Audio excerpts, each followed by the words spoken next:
Bonjour, je suis Clémentine Gallet et je vous accueille sur le premier podcast qui vous parle de maternité autrement. Vous entendrez ici des femmes qui vous transmettront leur histoire de mère, sans filtre. Et grâce à leur récit, vous serez, je l'espère, rassurés, réconfortés et surtout déculpabilisés. Alors bienvenue dans le merveilleux monde d'une maternité décomplexée. Bienvenue chez Bliss. Est-ce que vous vous souvenez de ces images, cette navigatrice de retour du Vendée Globe qui prend sa fille dans ses bras, cette même navigatrice qui avait fait parler d'elle parce que son sponsor l'avait lâchée à cause de sa nouvelle maternité, cette meuf hallucinante, cette compétitrice hors norme, cette warrior des mères, cette mère qui force le respect et déplace les lignes, c'est Clarisse Kremer. Mais comment cette start-upeuse parisienne destinée à une vie bien rangée, cette outsideuse du monde des skippers, s'est-elle retrouvée à traverser les océans seule sur son bateau des mois durant ? Comment a-t-elle réussi à conjuguer sa maternité et sa carrière dans un sport qui revendique l'égalité homme-femme, mais qui n'avait en fait rien mis en place pour permettre à ses compétitrices de devenir mères ? Comment a-t-elle vécu le rejet qu'elle a subi de la part de son milieu et comment a-t-elle vécu sa grossesse dans ce contexte parfois très hostile ?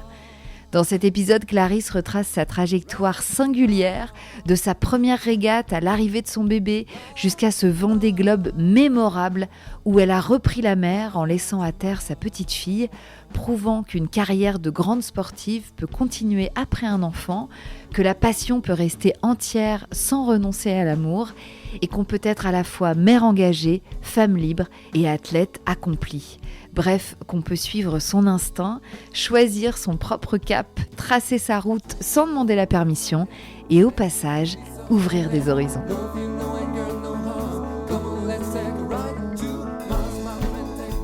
Bonjour Clarisse. Salut Clémentine.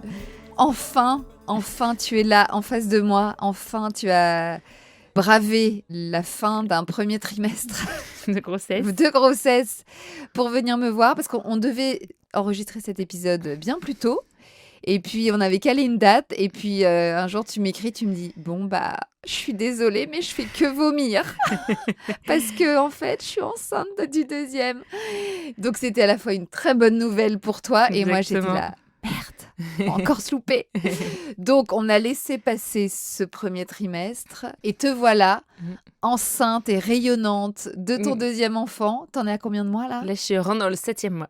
Magnifique. C'est la dernière ligne droite là avant de rencontrer ton bébé.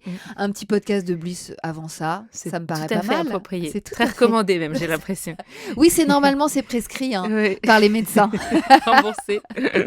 Alors Clarisse, je vais te demander de te présenter, évidemment, de me donner ton prénom, ton nom, ton âge, d'où tu viens, ce que tu fais dans la vie et de qui est composée ta famille. Alors moi je m'appelle Clarisse Kremer. Mon mari dirait que je m'appelle Clarisse Le Turquet, mais il y a une petite différence nom de scène, nom privé. Ouais. J'ai 35 ans, bientôt 36. Moi à l'origine je viens de Lorient, de Saint-Cloud justement, et maintenant j'habite à Lorient. Donc, je viens de région parisienne et maintenant je viens de Bretagne. Et dans ma famille, il y a donc mon mari Tanguy, ma petite fille Mathilda qui va bientôt avoir 3 ans. Et mon chien Vadrouille. Et le chien Vadrouille. Voilà. Et puis après, mes frères et sœurs, mes parents, voilà, la famille, ça peut s'étendre un peu loin. Combien de frères et sœurs ? Je suis la dernière de 4. D'accord. Et tout le monde est resté en région parisienne ? Tout le monde est la seule bretonne ? Plus ou moins. Ma sœur est à Compiègne. Mes frangins sont en région parisienne. Mes parents aussi. Et alors, qu'est-ce que tu fais dans la vie, Clarisse ? Parce que je crois que tu n'as pas répondu encore à cette question. Moi, je suis navigatrice. Oui. Ou skipper. Enfin, voilà, on peut utiliser différents termes. Ah non, navigatrice, c'est plus navigatrice, c'est chic. Surtout que skipper, il n'y a pas vraiment de version féminine. Et donc, je fais ce qu'on appelle de la course au large. Donc, des grandes traversées ou courses océaniques. Et en particulier en solitaire. Voilà, dont le Vendée Globe. Et la Bretagne, alors, tu y as été habitée quand ? J'y suis allée un peu dans la douleur. Parce que donc, moi, j'ai grandi à Paris, mais j'ai jamais été très parisienne dans le sens où moi, c'est plus la course à pied en forêt et enfin, les trucs outdoor, quoi. Qui t'es m'ont une fille toujours... de l'outdoor. Voilà, plus que j'aime bien être à Paris, mais c'est pas mon délire non plus. Donc, j'étais pas forcément attachée à l'endroit, mais j'y étais attachée par habitude familiale et parce que toute ma famille est là-bas et aussi par côté professionnel, parce qu'en fait, j'avais créé ma boîte avec mon frère à la sortie des études où on était une petite start-up parisienne. Ah ouais, voilà, de quoi ? Une agence de voyage dans le monde du sport outdoor. Ça existe toujours, ça s'appelle s'appelle Casaden. Ouais. Et en fait, mon frangin, ils sont une douzaine dans l'entreprise. C'est une très chouette agence. Mais alors, d'où ça vous vient cet appel de la nature, là, et toi, de la mer? Je pense que c'est une éducation, je sais pas trop. On a toujours fait... mes parents, ils louaient des camping-cars. On allait en Auvergne. Mes grands-parents, de deux côtés, habitaient au bord de l'eau. Donc moi, on naviguait pas vraiment. On faisait des petits stages de voile comme des Parisiens qui vont en vacances en Bretagne avec mais sans mes cousins. Plus, t'as pas grandi sur un bateau. Non, pas du tout. Ouais. Donc en fait, ta première partie de vie pro, toi, t'es entrepreneuse avec ton frère en région parisienne. Donc on est vraiment très loin du Vendée Globe. Exactement. Donc à l'époque, j'ai 23 ans quand on commence à créer notre boîte avec mon frère. Ouais. C'était vraiment, moi j'ai fait une école de commerce, donc c'était à la sortie de l'école de commerce. Et tout roulait, j'étais loin d'être malheureuse. Moi j'ai eu une enfance plutôt privilégiée. J'étais dans un collège-lycée catho, que de filles à Rueil-Malmaison. J'ai pas fait de crise d'ado, j'étais toujours la petite fille gentille. La petite dernière qui file droit, qui fait sage. Pas de vagues. Voilà, exactement. Qui fait pas de vagues, qui fait pas de vagues. Oui, on en reparlera de cette expression. Qu'au jour, on fait des vagues. Et donc j'ai un peu suivi l'autoroute de la vie où j'étais bonne élève. Je viens d'une famille où on fait des études et du coup c'était les classes prépa, école de commerce. Et puis après dans ma famille d'entrepreneurs, mon frère avait une idée de boîte à créer. Moi je savais pas ce que je voulais faire de ma vie. Bingo, parfait. Je te suis. Elle a duré combien de temps cette aventure entrepreneuriale? Finalement, que 1 an et demi. Donc, le seul pas de côté que j'avais fait par rapport à cette autoroute de la vie et ce milieu un peu classique dans lequel j'évoluais, c'était la rencontre avec, du coup, celui qui est devenu mon mari, Tanguy. Avec Tanguy. Voilà. Ah oui, tu l'as rencontré en 2011, à cette époque-là. Oui, à 21 ans. Sur un bateau.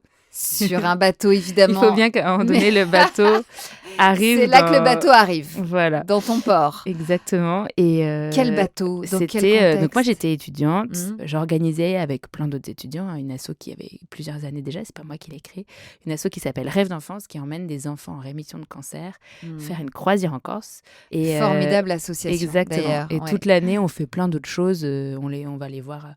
À l'époque, c'était à Trousseau. On les emmenait à Disneyland ou faire un baptême de. Donc toi, tu étais très investie déjà dans cette asso. Moi, j'étais investie dans cette asso et j'étais en charge notamment de l'orga de la croisière. Et j'ai fait beaucoup de voiles étudiantes dans le club voile de mon école. Faisons des régates. Exactement. Et je faisais le minimum pour valider mes partiels et mes machins.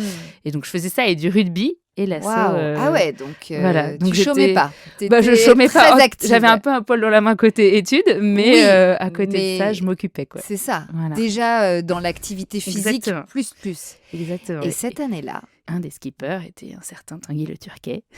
Voilà. Et donc, on s'est rencontrés là. Ça a été un peu un coup de foudre, quoi. Ça a été un peu une révélation. Et voilà. Et en fait, ce qui était très rigolo, c'est que Tanguy, à l'époque, habitait à Vannes. Et moi, une semaine après cette croisière, j'avais un billet de TGV pour Vannes parce que je devais aller faire une petite régate là-bas. Ah ouais. Et donc, j'ai pas fait ma régate, mais j'ai utilisé mon billet de TGV et j'ai annulé la régate. Voilà. La vie est bien faite, dis donc. Exactement. Le planning était déjà tout tracé. Exactement. Et donc, lui, Tanguy, par contre, il était vraiment déjà skipper professionnel. Ouais. La mer était son métier. Ouais, lui, il a grandi sur un bateau. Ouais. C'était son truc depuis toujours. Et puis lui, c'est un peu plus ce qu'on voit dans l'univers de la course au large. Lui, il avait regardé l'arrivée, par exemple, d'Hélène MacArthur quand il avait 10 ans. Et il avait dit, moi aussi, je ferai le Vendée Globe plus tard. Enfin, tu vois, des trucs plus courant dans ce qu'on entend dans l'univers du Vendée Globe, des gens qui en ont rêvé toute leur vie. On était plus sur une vocation voilà. que toi. Ouais. Donc, alors ensuite, tu montes ta start-up. Ouais. L'aventure start-up, ça dure assez peu de temps. 1 an et demi, finalement. Parce que tu as fait un burn-out. J'ai fait un burn-out parce que justement, j'étais très écartelée entre 2 parties de ma vie, entre 2 parties de ma personnalité même, je dirais.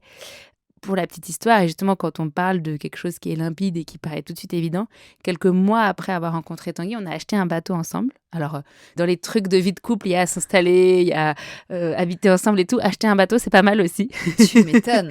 Ah oui, c'est un vrai engagement. Et à l'époque, c'était pour que lui, il était skipper professionnel, mais pas dans le sens où il faisait pas vraiment de course au large. C'est-à-dire qu'il emmenait des gens en croisière, il emmenait des gens en régate, il apprenait aux gens à naviguer, mais c'était pas une carrière sportive. C'était une carrière, c'était vraiment côté métier. Et en fait, il rêvait d'une course qui s'appelle la Mini Transat, qui est une transat sur des petits bateaux de 6,50 m. C'était son rêve. Et donc, on a acheté ce premier bateau ensemble. ensemble. Et donc, moi, pendant mes fins d'études et création de start-up, en fait, je suis en même temps Tanguy, qui fait ses premières aventures de course au large, qui fait sa première transatlantique en solo, qui commence à se prendre au jeu, à être de plus en plus professionnel. Il trouve des sponsors au fur et à mesure. Moi, je fais un petit peu sa com, je fais un peu ses vidéos. Enfin voilà, tu vois, je commence à mettre un pied là-dedans. Mais tu ne pars pas avec lui. Mais je pars pas du tout avec lui. Je vais juste aux arrivées de course, tu vois, donc en fin 2013. Moi, ça fait 6 mois que je crée ma start-up. J'ai la chance d'aller en Guadeloupe à l'arrivée de Tanguy, mais juste pour quelques jours parce que je bossais à fond. Ouais. Est-ce que tu sentais déjà que ça commençait à te titiller et que toi aussi, tu aurais bien aimé oui, être sur le bateau? Ça me titillait. Mais comme je pense que tout le monde a ça, tu sais, ces rêves, ces trucs où ça te fait rêver. Un peu comme tu pourrais rêver d'être star de cinéma à Hollywood, tu vois. Enfin, ouais. Mais tu te projettes pas du tout là-dedans. C'est-à-dire que ça te paraît trop éloigné, trop gros, trop différent de ce pourquoi ta vie est en train de se tracer, etc. Mais donc, tu devais être en admiration totale devant ton mec. Tu devais avoir des cœurs dans les yeux. J'ai toujours essayé de pas trop être une groupie de ponton, comme on dit dans le jargon. La groupie de ponton. J'adore. J'ai forcément été un peu comme ça. Ça fait partie du jeu aussi, c'est trop mignon, franchement. Et il y en a un paquet, et c'est pas du tout un jugement de valeur parce que c'est complètement normal. C'est quand même des aventures d'une vie, et je trouve que c'est important aussi d'être fiers les uns des autres et tout. Donc vraiment, aucun souci. Mais oui, il y avait une partie de moi qui était juste trop fière et trop heureuse pour lui. Et un peu, tu sais, moi j'ai un peu l'esprit de compète, donc aussi je le suivais en mode j'espère qu'il va y arriver, machin. Enfin, c'est le plus fort. Voilà. Mais en tout cas, tu te disais que c'était presque trop gros, trop grand pour toi. Ouais. Et en même temps, je voyais ses yeux à l'arrivée. Je me dis, mais moi, je veux prendre la même drogue que lui, quoi. Ça a l'air trop énorme. Tu le récupérais dans un état d'adrénaline plus. C'est quand même unique en son genre. Dans la vie de tous les jours, passer 25 jours sans parler à personne, ça n'arrive pas. En fait, ça n'existe pas. Tout en plus, en faisant une aventure sportive où tu traverses l'Atlantique. Enfin, Donc, effectivement, à cette époque, toi, tu découvres cette adrénaline-là, cette drogue, comme tu dis, à travers ton mec. Sauf que toi, t'es en entreprise, en start-up, en plus c'est ta boîte, t'es en co-création d'entreprise, à Saint-Cloud. Oui, enfin, donc, dans Paris. Pas sur la même ambiance. Non. Et c'est pour ça que je parle un peu de tiraillement, que j'étais un peu deux personnes en même temps. C'est qu'il y a une partie de moi qui suivait Tanguy, qui allait le voir quasiment tous les week-ends. J'étais une championne du covoiturage à l'époque avec ma Clio. Et toute la semaine, en mode start-up, où t'as quand même le stress de ne pas savoir quand est-ce que tu vas te payer, de ne pas savoir exactement où tu vas. T'as une vision et tout, mais c'est pas facile au quotidien. Et alors, à quel moment tu t'es rendue à l'évidence, tu t'es avouée que c'était plus ta vie? L'avantage d'un burn-out, c'est que ton corps le fait à ta place. Oui, c'est vrai. Et ça va. C'est pour ça que je parlais tout à l'heure de moi qui ai toujours eu, été la petite fille qui voulait pas faire de vagues. Parce qu'en fait, j'étais dans une famille, dans un environnement où aller s'installer à Lorient sans te marier avec ton copain avec qui tu veux t'installer. Enfin voilà, pour te dire que j'étais dans une famille assez classique, sans avoir forcément un projet pro très pointu, parce que c'est pas du tout quand même les mêmes univers professionnels. Lorient, Paris, t'as pas les mêmes opportunités, c'est pas pareil. Pour moi, c'était une impasse, quoi. Je voyais pas comment venir m'installer à Lorient tout en ayant cette carrière ambitieuse que les épanouissante. J'arrive même plus trop à te redire un peu quelles étaient mes questions de mon époque, mais pour moi, il y avait une espèce d'impasse. Et du coup, mon corps a fait le travail à ma place, c'est-à-dire que je me suis retrouvée un matin à la sécurité sociale, à devoir, des trucs idiots d'administratif où il fallait que je change de statut d'étudiant à indépendant, machin. Et en fait, la dame n'arrivait pas à trouver la case parce que, les affres de l'administration française. Et je me suis mise à fond dans l'âme. Et je suis partie, alors que c'était rien, je dirais. Mais c'était la goutte d'eau. La goutte d'eau. Et impossible d'ouvrir mon ordinateur après ce moment-là, jamais. Possible. Et j'ai jamais pu retravailler sur ma start-up depuis ce moment-là. Ouais. Donc, une espèce de vague, vraiment ce qu'on appelle un burn-out, mais presque cinématographique, enfin, tu vois, avec le moment où tu n'es plus capable. Et c'est d'une minute à l'autre, quoi. 5 minutes avant, j'étais encore dans la file d'attente en train d'envoyer des textos de on va faire ci, on va faire ça. Ton cerveau et ton corps, donc, qui lâchent et qui ferment vraiment, qui Exactement. bloquent. Plus possible, oui. C'est vraiment le coup près qui tombe. Et alors, comment tu t'es remise de ce burn-out? Ça a été à la fois rapide et long. Enfin, sur le coup, ça te paraît très long parce que ça ressemble à une dépression, en fait. C'est-à-dire que tu peux plus t'habiller le matin. Les gens autour de toi, ils comprennent pas trop. Moi, j'arrivais pas du tout à formuler ce qui n'allait pas. Je savais juste que j'arrivais plus. Donc, j'ai fini chez un psychiatre qui te dit vous faites une dépression. Enfin, voilà. Et finalement... semaine après semaine, donc j'étais suivie par un psy, j'étais suivie par une espèce de coach. J'ai réussi à mettre des mots sur mon malaise et qu'en fait, j'avais besoin d'aller m'installer à Lorient et de changer de vie, quoi. Et ça a été finalement, moi j'aime bien dire que ça a été la première décision de ma vie. En fait, toute ma vie, j'avais une vie très privilégiée, très facile, où j'avais juste suivi le fleuve. Et là, dire non, en fait, je vais aller m'installer à Lorient, un peu à contre-courant de ce qu'on aurait pu imaginer ou de ce qui se fait autour de moi. Et ça a été la première décision de ma vie. Et là, à ce moment-là, est-ce que tu as eu l'impression d'être alignée, d'être au bon endroit? Alors, là, c'est un peu moins cinématographique, c'est-à-dire que c'est pas du jour au lendemain. Non, bien sûr. Les arcs-en-ciel et tout, ça met un petit peu de temps parce que tu as une partie de toi qui est un peu perturbée d'avoir été si fragile. Oui. Donc, ça a mis quelques mois, mais je pense dès l'été. Ah oui, là, je savais que j'étais au bon endroit et c'était tellement plus fluide dans ma tête. Et donc, tu t'es retrouvée dans une toute nouvelle vie à 22, 23 à 24, du coup. 24 ans. Et là, c'est le début d'autre chose. Ouais. Alors, quand on est une jeune start-upeuse de 24 ans parisienne et qu'on se retrouve à Auray avec un navigateur, qu'est-ce qu'on fait? C'était bien ça le problème. Et en fait, c'est là où c'est chouette. J'ai pu... Donc, on était à Auray, mais j'étais plus professionnellement du côté de Lorient. Une amie me refile des petites missions d'indépendante. Donc, je me retrouve à faire des petites missions en indépendante qui étaient quand même relativement bien payées, surtout quand tu viens d'une start-up où tu te payes 0. Oui, c'est sûr. Et qui m'ont permis assez vite d'en vivre, en fait. Et j'étais trop contente d'être en indépendante, de gagner ma vie. Et alors, c'était comment avec Tanguy, là, tout d'un coup, de passer d'une relation quand même à distance? Là, tout d'un coup, vous étiez ensemble tous les jours, nuit et jour. Tanguy m'a avoué récemment qu'il était ultra flippé, parce qu'en plus, il se récupérait quelqu'un qui était quand même pas au top de sa forme. Et lui, il avait eu tout le temps sa vie de célibataire, ou en plus, tu sais... skipper, tu fais quand même des trucs à droite à gauche, des convoyages, des machins, enfin t'es assez libre, quoi. Très libre. C'est quelqu'un d'un peu hyperactif qui fait beaucoup de sport, donc il allait le soir au foot, à la salle d'escalade, le week-end au bateau, enfin tu vois, avec une vie... Oui, on n'est pas sur un pantouflard. Non. Et finalement, ça a été assez naturel et ça n'a pas été un sujet. Et moi aussi, j'ai trouvé des trucs à faire le soir et parfois on faisait des trucs ensemble.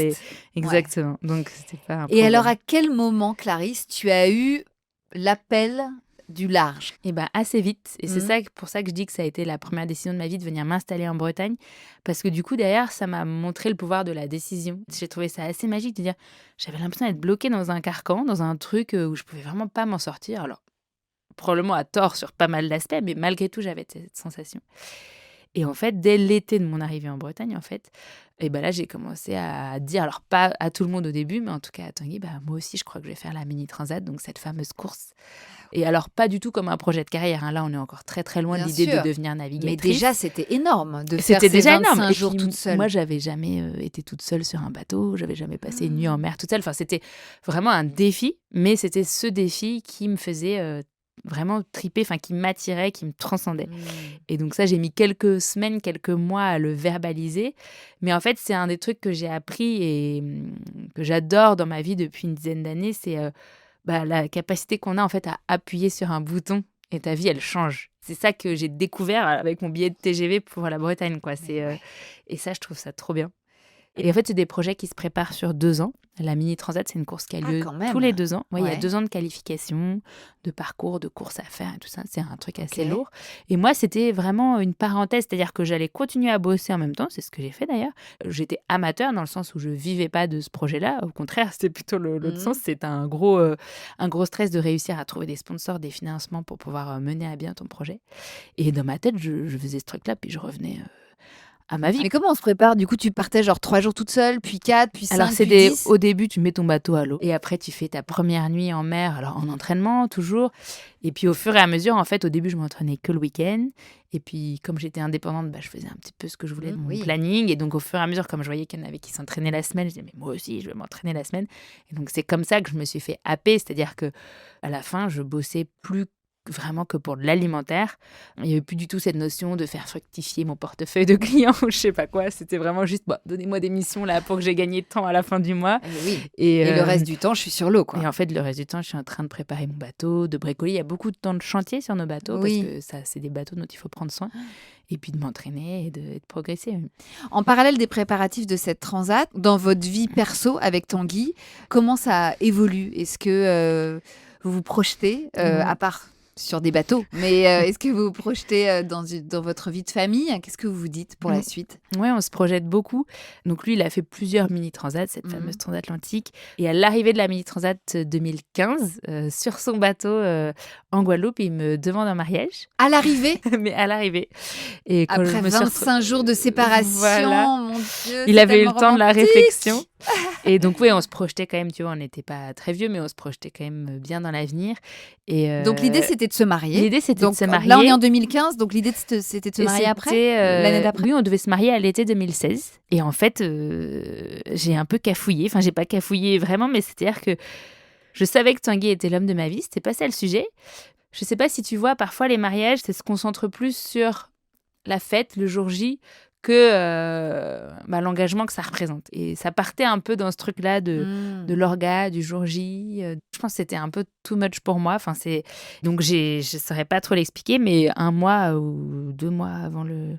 c'est marrant comment... J'ai vraiment pas... Je pense que j'ai dû effacer un peu cet épisode-là de ma tête. Elle a occulté. Mais non, j'ai pas bien. occulté. Tu ne gardes que le meilleur. C'est très clair. Ça a été mais du coup, tu as annulé le mariage. Et du coup, c'est venu de moi. C'est-à-dire que j'ai été obligée d'admettre... Et puis moi, je suis quelqu'un de très transparent. Je peux pas garder ce genre de truc pour moi. Je dis, mais en fait, Tanguy, je fais des cauchemars où je rentre en robe blanche dans une église et ça m'angoisse, quoi. Enfin, je fais des cauchemars de notre mariage. Il y a un truc qui va pas. Ouais. Et Tanguy et moi, on est 2 personnes assez entières. Elle dit, non, mais il est hors de question qu'on se marie si tu fais des cauchemars de notre mariage.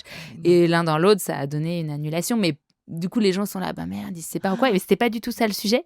Et t'as l'air con parce qu'on avait réservé une salle, un traiteur. Enfin, on n'était pas très loin de la date. Tu vois. 1 mois ou 2 de la date. Oui, je me souviens plus exactement, mais c'était un truc comme ça. Et donc, les gens pensent qu'il y a un drame, mais il n'y avait pas du tout de drame. C'était juste, pour faire les choses, on a besoin que les choses soient claires, soient entières. Et là, j'ai été obligée de lui dire, non, là, moi, il y a un truc qui cloche, quoi. Je sais pas ce qui se passe, mais voilà. Et t'en as pas voulu, Tanguy? Il était pas trop vexé? Ça a été un peu, je pense, la première épreuve de notre couple, parce que c'est toujours un moment délicat d'annuler un mariage. Oui. Mais en plus, ça sans trop savoir pourquoi. Ouais. Il y avait vraiment rien derrière. Donc, vous ne vous êtes pas mariés en 2016 et en 2017, il y a eu la Transat. Oui. Tu avais trouvé tes sponsors. Voilà. Ouais. Et j'avais progressé beaucoup. J'étais enfin à l'aise sur mon bateau. Et puis moi, je suis quelqu'un qui peut être assez facilement stressé, qui aime bien faire bien les choses. Et en fait, pendant 2 ans, je voulais être prête pour cette transat, quoi. Et donc, je me mettais cette espèce de pression. Et dès que je faisais une course, je me disais, ça va pas, ça, il faut que j'améliore. Et quand j'étais enfin dans cette transatlantique, il y avait ce côté, maintenant, j'y suis. Tu lâches prise et advienne que pourra. Et je peux rien faire de mieux parce que là, je suis au milieu de l'Atlantique. Et voilà. Et ça, c'était hyper libérateur. Et du coup, j'ai vraiment, vraiment kiffé. Un peu trop. Pourquoi un peu trop? Un peu trop. Parce qu'après, t'avais le virus, quoi. Parce qu'en fait, c'est ça. Alors moi, c'était en 2 étapes parce que normalement, cette course a lieu en 2 étapes entre la France, les Canaries et les Antilles. Dès la première étape, je me suis dit... oulala, merdouille. Je voyais bien que j'allais pas pouvoir revenir à une vie classique après parce que c'était mon délire. Et donc, c'était comment de te retrouver toute seule sur ce bateau? Le froid, les difficultés, la peur, la nuit, le rythme, la bouffe, l'hygiène, enfin... l'intimité, je sais pas, mini bateau de 6 mètres. C'est des bateaux, oui, voilà, on se lave pas trop, on a des boutons partout parce qu'on est dans l'eau tout le temps, donc je te raconte pas, l'hygiène, enfin, c'est pas ouf en termes de confort, mais moi, ça, c'est pas ça le problème, moi, voilà, encore une fois, j'ai l'esprit de compétition, donc en fait, mon seul problème, c'était de savoir si j'allais vite, si j'allais au bon endroit, si mon bateau était bien réglé. En fait, la première étape, c'est vraiment passé de façon assez incroyable, je suis arrivée 3e, alors que jamais j'aurais pensé que j'allais réussir à arriver 3e sur cette étape-là. Et du coup, c'est un marqueur pour moi de quand je suis bien en mer, et c'est assez bizarre à dire et à avouer, c'est que je pense pas à la terre, en fait. Par exemple, Tanguy, dont j'étais très amoureuse, enfin, dont je le suis toujours, mais je l'étais déjà à l'époque, et il me manquait pas vraiment. C'est une espèce de bonheur égoïste de, en fait, je suis à ma place, je suis en train de vivre le moment présent, tu sais que tu vas le retrouver un jour, mais du coup, il n'y a pas ce manque de « Ah, je ne l'ai pas vu depuis tant de jours, j'ai envie de le voir ». Enfin, c'est vraiment la définition de l'instant présent, quoi. Et ça, c'est assez ouf. Ça doit être effectivement surpuissant de ressentir ça. Oui. Mais t'as pas eu peur? Si, j'ai eu peur. Et moi, c'est un truc que j'aime beaucoup dire. En fait, c'est normal d'avoir peur. C'est juste un réflexe humain. C'est même bien parce que ça veut dire qu'on fait attention à soi pour pas se mettre en danger. Il y a des moments où j'ai eu peur. Il y a des moments où j'arrivais plus à dormir parce que ça allait trop vite. Il y avait trop de vent. Et du coup, j'arrivais plus à lâcher prise pour aller dormir. Tu sais, nous, on fait des toutes petites siestes et tout ça. Il y a des moments où j'ai pleuré parce qu'il y avait des grains qui allaient dans tous les sens et je comprenais plus rien à la météo. Enfin, bien sûr, il y a plein de moments difficiles. Mais moi, ce que j'aime dans ce truc-là, c'est tu deviens pas une autre personne. Tu restes la même, je suis la même Clarisse depuis que je suis née, mais tu as une capacité d'évoluer, de réussir à appréhender tes faiblesses, tes fragilités, qui donne une confiance ensuite dans la vie qui est énorme. Donc là, tu avais 27. Je venais d'avoir 27. Non, j'allais avoir 28, pardon. Ouais. Est-ce que Tanguy déjà était à l'arrivée? Il était à l'arrivée, ouais. J'avais ma famille. Et ça, donc là, c'était en Martinique. Le groupie du ponton, c'était lui. Il a plus pleuré que moi. Non, c'est des moments... c'est vraiment beaucoup de chance de vivre ça dans une vie. Il y avait mes parents qui étaient là. Et tu vois, il y avait mes frères. J'avais des très bons copains qui étaient venus aussi.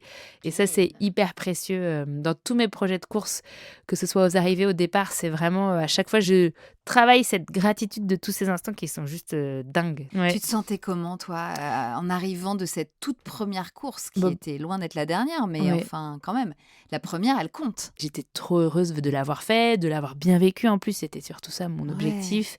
C'était vraiment des moments comme ça de vie où vraiment, il n'y a pas trop d'ombre au tableau. Même pas du tout. Ouais. Le genre de moment qui donne envie de recommencer. C'est bien ça le sujet. C'est ça le problème, ou pas d'ailleurs. Donc là, tu t'es dit encore, j'en veux encore. Je m'étais donné un peu un an pour réfléchir à est-ce que je continue ou pas. Et je me souviens à l'époque en fait, on s'est quand même rencontrés assez jeunes avec Tanguy. On savait tous les deux assez vite qu'on voulait avoir des enfants.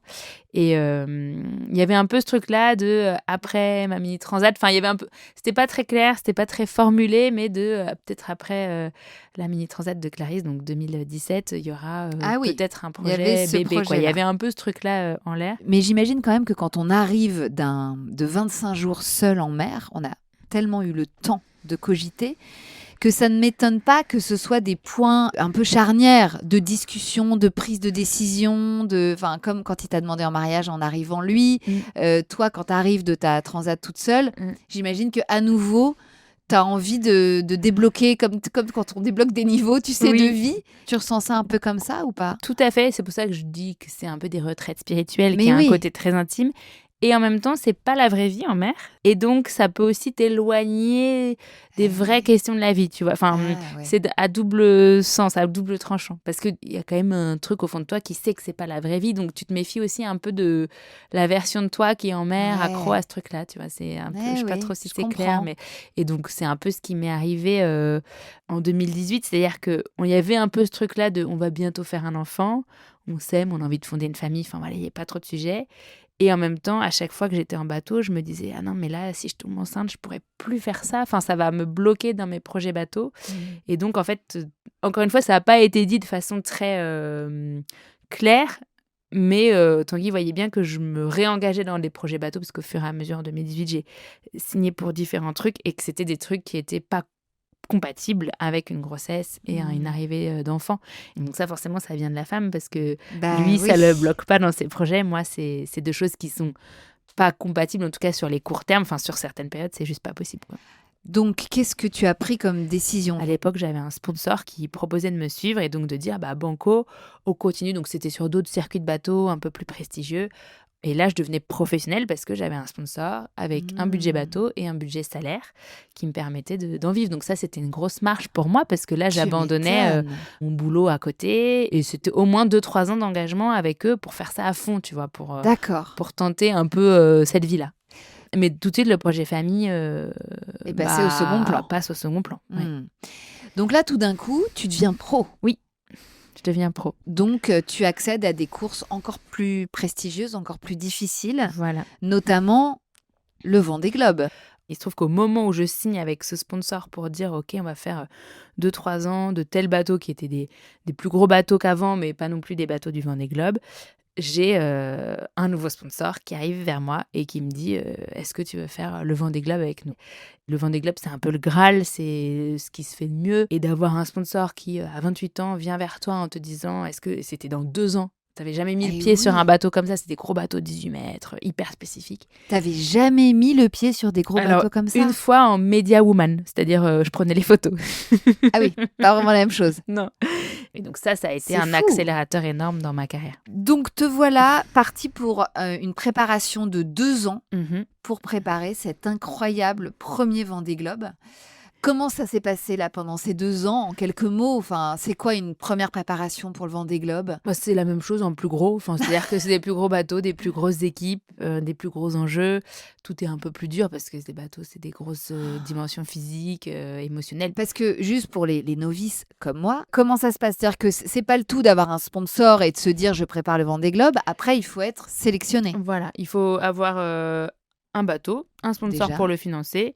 Et ensuite, il y a des courses qualificatives pour pouvoir se qualifier, prouver, montrer patte blanche que tu es capable. Et donc, il fallait faire le plus possible de courses qualificatives pour faire partie d'une espèce de classement et être sélectionné pour le Vendée Globe. Donc là, tout d'un coup, ta vie ne tournait que autour de ça. Oui, là, c'est j'imagine. un métier à temps plein, puis médiatiquement, ça prend un peu d'ampleur et tout. Donc, ça fait aussi un peu partie de ton boulot, parce que, mine de Ouais. rien, tu es financé par une marque qui fait aussi ça pour la Mhm. notoriété.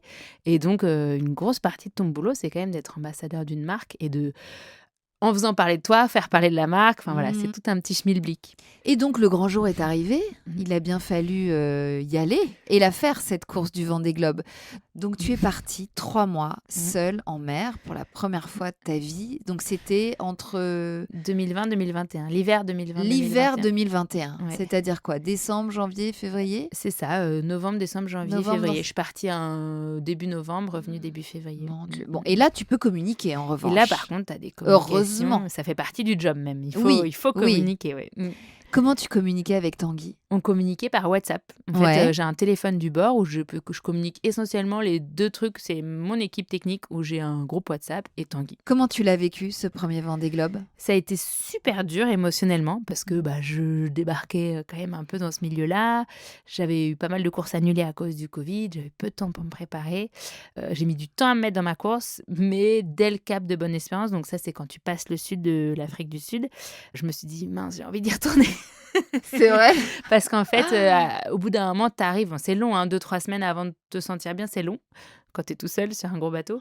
Mais par contre, au bout d'un moment, je me suis sentie bien et t'es dans les mers du Sud, c'est des albatros, c'est la nature sauvage et c'est une découverte de toi. Et en fait, t'as vraiment l'impression de faire un jeu à l'échelle de la planète, tu vois, avec les anticyclones, les dépressions. Tu fais le tour de la planète à la voile, quoi. Et ça, c'est juste dingue. Tout seul, avec. Donc, c'est ton bateau qui travaille, mais toi, tu le Tes règles. petits bras, tes petites Voilà, jambes, exactement. ton petit corps là, minuscule sur Ouais. un énorme bateau et à traverser les Voilà. mers du monde entier. Comment tu t'occupes sur le bateau? Tu bouquines, tu t'écoutes des podcasts? Oui, alors tu j'avais pas trop regardes sur mon premier Vendée Globe, j'avais pas du tout assez téléchargé de podcasts et j'avais une connexion à satellite limitée, donc tout ce que j'avais, je pouvais pas prendre plus que ce que j'avais prévu avant, donc j'avais de la musique, mais j'ai eu un problème de musique. Enfin, j'ai été assez limitée, j'avais assez peu de musique. Par contre, j'avais pas mal de bouquins sur une liseuse, donc ça j'ai pas mal lu. J'avais aussi quelques films, mais en fait tu fais jamais ça. Tu vois, t'es toujours en train de veiller à ton bateau, donc c'est par petites tranches d'une demi-heure. Enfin, t'es jamais à fond dans autre chose, quoi. Mais... Tu peux pas te binger une série pendant 2 heures, par exemple. Non, ça ça après, n'existe pas. tu peux, mais disons qu'il faut aller régler tes voiles régulièrement. En termes de santé, tu n'as pas eu de problème? Non, j'ai pas eu de premier soucis. Vendée Alors, Globe un truc qui est assez particulier, c'est que j'ai pas eu mes règles pendant 4 mois. Ah ouais. Ouais. Ton corps Je les ai arrête. eues juste avant le départ et après, c'est que 4 mois plus tard que j'ai eu mes règles. Et je pense que c'est la fatigue, le stress. Ouais. Donc, ça, c'est quand même un marqueur de ce que tu demandes à ton corps et à ton m'étonnes. esprit sur un Vendée. Si tu dois retenir un moment de cette première course du Vendée Globe, ça serait quoi? Ça a été une rencontre, justement, à ce moment-là où je commençais à être mieux dans ma course, dans l'entrée dans l'océan Indien, où une rencontre avec un albatros qui est venu très très proche de mon bateau. Et d'habitude, tu les vois un peu au loin, ils planent autour de ton bateau, mais tu as du mal à les voir de près. Et là, j'ai vraiment eu l'impression pendant quelques secondes, en fait, il avançait pile à la même vitesse que mon bateau, il planait, ils battent quasiment jamais des ailes, les albatros. Et j'ai eu l'impression d'échanger un regard avec lui. Et là, toi, t'as vu personne depuis 3 semaines. Et là, t'as l'impression que t'as rencontré un albatros, quoi. Enfin, vraiment une bien sûr. personne, quoi. Ce bon vieil albatros. Exactement. Ton Et pote. ça, tu vois, ça dure quelques secondes, mais c'est des moments qui sont... Puis t'es un peu fatigué, pas très lucide. Et du coup, ça rajoute un peu de la magie au moment. Ouais. Ça fait combien en circonférence Je un sais, albatros? en envergure, je pense En que envergure. c'est plus de 2 mètres. Enfin, c'est vraiment très, très gros, quoi. C'est des grosses bêtes. Et qui n'ont pas besoin de battre des ailes. Ça, c'est assez fascinant. Oui, ils planent comme Complètement, ça. oui. Ah là là, ça a dû être fou. Et donc, 3 mois et demi plus tard, début 2021, on arrive où déjà? On arrive au Sable d'Olonne. Au Sable en d'Olonne, Vendée. bien sûr. Et là, Tanguy est là. Ouais, Tanguy, ma famille, 3 mois après. Et c'est vrai que c'est des moments, pareil, dingues parce que t'as vu personne depuis 3 mois. Et là, tout d'un coup, t'as plein de monde pour te faire la fête. Et voilà. J'imagine qu'il faut un sas de décompression, d'adaptation, de réadaptation à la vie normale. Enfin, un comment sas, ça il s'est faudrait, passé mais en fait, il n'y en a pas. Parce qu'en fait, en plus, moi, j'avais eu la chance d'être la première femme arrivée. C'était pendant le Covid. Enfin, il y avait eu un certain suivi médiatique. Et du coup, t'arrives. Et 36 heures après mon arrivée, j'ai en route pour Paris pour aller faire des plateaux télé. Et donc, c'est rigolo parce qu'une fois de plus, c'est un peu improbable. C'est la fête. Enfin, t'es quand même super soulagé, hyper heureux. Mais c'est assez déstructurant, quoi, de te retrouver au bord du périph'. Ah ouais, là, le choc, c'est pas un choc thermique. Je pense que bizarrement, ce qu'il faudrait après un Vendée Globe, c'est aller passer 10 jours tout seul en forêt, dans un truc un peu calme, à faire la part des choses. Mais c'est pas du tout comme ça que ça fonctionne. C'est pas ça qui est prévu. Mais oui, on s'en souvient bien. C'est vraiment ce moment où le grand public t'a découverte. Clarisse Kremer, on ne te connaissait pas. Et puis tout d'un coup, ton nom, ton visage était partout. On peut imaginer à quel point ça a été intense. Oui, pour après toi. c'est joyeux, hein, mais c'est vrai que c'est un peu bizarre. Voilà. Oui. Comment vous avez fini par vous retrouver avec Tanguy plus tard, du coup? On s'est retrouvés. Alors, il était jamais trop loin, puis il était avec toi. Peu en pause, mais on s'est retrouvés à la maison une grosse semaine après mon arrivée. On a pu enfin être chez nous et se retrouver dans notre un peu plus cocon, tout ça. Et alors, est-ce que, comme à chaque retour, il y avait l'envie de débloquer un niveau? Est-ce que là, c'était peut-être le moment pour le bébé? Pour le coup, exactement. C'était quelque chose qu'on avait vraiment dit de façon concrète, verbalisée. Quand avant tu reviens, on fait le bébé. Voilà, c'est-à-dire que là, on a beaucoup attendu. Finalement, à l'arrivée, je viens d'avoir 31 ans. Ça fait 10 ans qu'on est ensemble. Vous n'êtes toujours pas mariés? Si, justement, on s'est mariés. Vous êtes mariés entre-temps. On s'est mariés à l'été, juste avant le départ du Vendée Globe, donc quelques mois avant. Et moi, je blaguais en disant, mais comme ça, si je meurs, Tanguy récupère la maison. Mon Dieu. Ça, c'est de l'humour de marin. Voilà, c'était plus profond que ça. Mais voilà, et finalement, on a fait un mariage un peu plus simple dans notre jardin. Et c'était hyper chouette. C'est un super souvenir. Et donc, le mariage s'était fait. Voilà, donc quand même, les enfants après le mariage. Oui. Tout était réuni, là. Voilà, tout était aligné. Petite fille parfaite. On y revient. Mais donc ça, c'était quelque chose, pour le coup, beaucoup plus assumé. Oui, j'avais toujours envie de faire du bateau, mais j'allais pas, mine de rien, les années passent. Enfin, à 31 ans, t'es pas vieux, mais tu peux pas continuer éternellement à remettre à plus tard. C'était le bon moment. Est-ce que tu avais des exemples de collaboratrices, d'autres navigatrices, mères de famille qui t'inspiraient? Pas beaucoup. C'est un peu ça qui est difficile, c'est qu'il n'y a pas de précédent. Il y a Sam Davis, que j'apprécie beaucoup, une navigatrice d'origine britannique, qui avait eu un petit garçon dans sa carrière. Mais sinon, c'est tout, quoi. Et il n'y a pas... En fait, souvent, même des filles super talentueuses, elles vont commencer à fonder une famille et tu les vois plus. Parce que, en fait, c'est plein de paramètres différents. Il n'y a pas du tout que le paramètre sportif de gérer son corps. C'est, en fait, tu disparais un peu de la scène, donc on t'oublie un peu. C'est difficile de revenir pour retrouver des sponsors. Enfin, voilà, c'est tout un truc qui s'enchaîne, oui. Mais pour autant, toi, tu étais convaincue que c'était ça qu'il te fallait, que tu allais réussir à combiner les deux. Oui, moi j'étais assez confiante. Je veux devenir maman et je veux continuer à faire du bateau. J'ai très vite dit, je veux retourner faire le Vendée Globe de façon plus performante. Et en même temps, je veux pas mettre la vie de famille de côté éternellement. Donc là, c'est le moment. Du coup, j'ai pris le parti d'en parler de façon très transparente pour le meilleur et pour le pire, parce que déjà, c'est de la même façon qu'il n'y a pas beaucoup d'exemples de femmes qui ont cumulé les deux. Une fille qui arrive en réunion sponsoring pour dire je veux un enfant et continuer de façon performante, c'est pas tous les jours que ça arrive et du coup c'est plus ou moins bien accueilli. C'est jamais fait de façon méchante, mais il y a la première réaction est pas toujours très encourageante, on va dire, plutôt, quoi. Ouais. Donc toi, c'est ce que tu as fait dans un souci de transparence. Je suis incapable de faire autrement. J'étais incapable de pas le dire, en fait, parce que c'était tellement énorme dans ma tête et dans mon projet que je voyais pas. Et puis je m'étais un peu dit, si on m'accepte, c'est que c'est bon, quoi. Enfin, tu vois, c'est que derrière on va m'accompagner dans ce projet-là, dans ce double projet-là. Oui, donc l'idée c'était de refaire un Vendée Globe dans 4 ans plus tard, c'est tous les 4 ans. Ah, c'est tous les 4 ans, oui. Donc ça tombait bien. Du coup, normalement, t'as le temps. Oui. Tu vois. Et donc de les prévenir Avant que tu sois enceinte. En mode, à l'époque, j'ai plus de contrat, c'est-à-dire que j'arrive et moi, c'était un projet. Est-ce que vous voulez re-signer un projet avec moi ? On refait le Vendée Globe dans 4 ans, de façon beaucoup plus performante, donc ça veut dire un meilleur bateau, plus de temps pour se préparer. Donc moi, je reste dans l'équipe. Et par contre, au milieu, il y a aussi cette idée d'avoir l'enfant. C'est quand même hyper intime d'arriver à une réunion professionnelle et de dire avec mon mari, on essaie de faire un enfant. Enfin, et en fait, très vite, ça m'a pas mal déstabilisée. Je me souviens de pas mal de réunions où je me mettais à pleurer. De façon, en plus, t'es fatiguée, tu viens d'arriver du Vendée Globe. Enfin, tout se mélange. J'avais pas eu mes règles pendant 4 mois. En fait, je suis pas très loin, moi, du syndrome des ovaires polykystiques. En fait, je suis jamais dans les...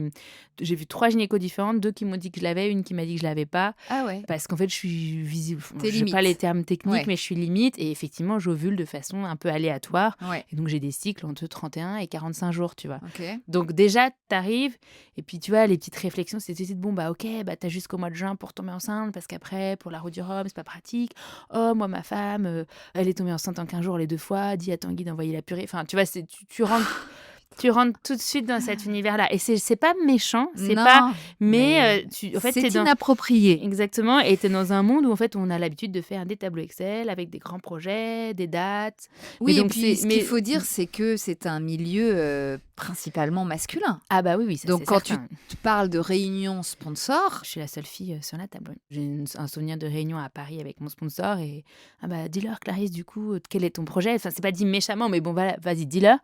Et moi, je fonds en larmes parce qu'en fait, je sens tout de suite que j'ai l'impression de demander la lune, en fait. J'ai très vite l'impression de demander la lune. Bah, de demander surtout l'autorisation. Oui, et en fait, c'est tout de qui faire se mélange. Un bébé. C'est un peu la faute de personne, c'est un système, personne t'en veut, personne te dit de... Enfin, mais j'étais hyper mal à l'aise.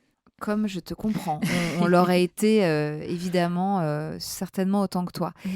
Et donc, tu le dis quand même. Ouais. Et alors, comment ils réagissent ? À la fin, on dit, t'as bien raison, c'est le plus essentiel dans la vie. Il y en a quand même qui disent ça. Oui, bien sûr, ouais. Et donc, ça, c'est chouette. Et en même temps, ce serait bien que tu tombes enceinte avant le 15 août. D'accord. Et on est mi-février.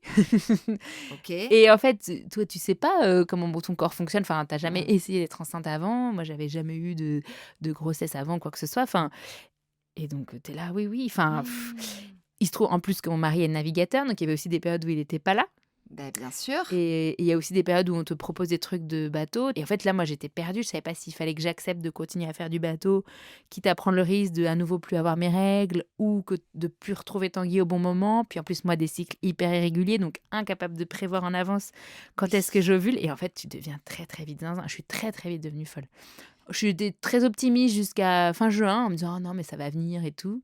Et en fait, dès l'été, j'ai commencé à basculer en mode, mais en fait, comment je suis censée faire dans tout ce truc ? Parce qu'à côté, il y avait cette histoire de sélection pour le Vendée Globe. Donc là, on est en 2021 et l'idée, c'est d'être sélectionné pour le Vendée Globe 2024. Et on se rend très vite compte qu'il y a beaucoup de projets. Oui, parce qu'on pourrait croire que, vu que tu viens de rentrer d'un Vendée Globe et il n'y a que pas le de prochain stress est dans 4 ans, oui, tout va bien. On est large. Et en fait, pas du tout. Et en fait, non. Il y a Parce plein d'échéances. C'est pour ça qu'ils te plein disent de courses. Il faudrait que ça tombe entre tel truc et tel truc. Parce qu'en fait, vous n'arrêtez jamais vraiment. Voilà. Et c'est ça où il y a un souci, c'est que le Vendée Globe est super fier d'avoir des femmes parce que c'est l'un des rares sports mixtes au monde où on est dans le même classement féminin-masculin et c'est super chouette et ça représente plein de choses. Et en même temps, à cette époque-là, c'était presque physiquement impossible d'avoir un enfant entre 2 Vendée Globe. Donc tu dis, en fait, comment tu veux faire en sorte que les femmes existent, quoi. Et moi, j'étais complètement perdue au milieu de ce marasme qui était à la fois des histoires de réglementation de qualification, des histoires politiques, parce que moi, j'étais au téléphone avec la directrice du Vendée Globe en me disant, mais est-ce que tu penses que je fais cette course pour essayer de gagner des points ou est-ce que tu penses que je devrais essayer de faire mon bébé tout de suite ? Tu te rentres dans des trucs et du coup, moi, j'ai pris au début le parti de dire, je fais pas les courses parce que sinon, je vais jamais être enceinte. Et en fait, non seulement je faisais pas les courses, donc je faisais pas ce qui me fait vibrer et ce qui est mon métier, et en même temps, je tombais pas enceinte.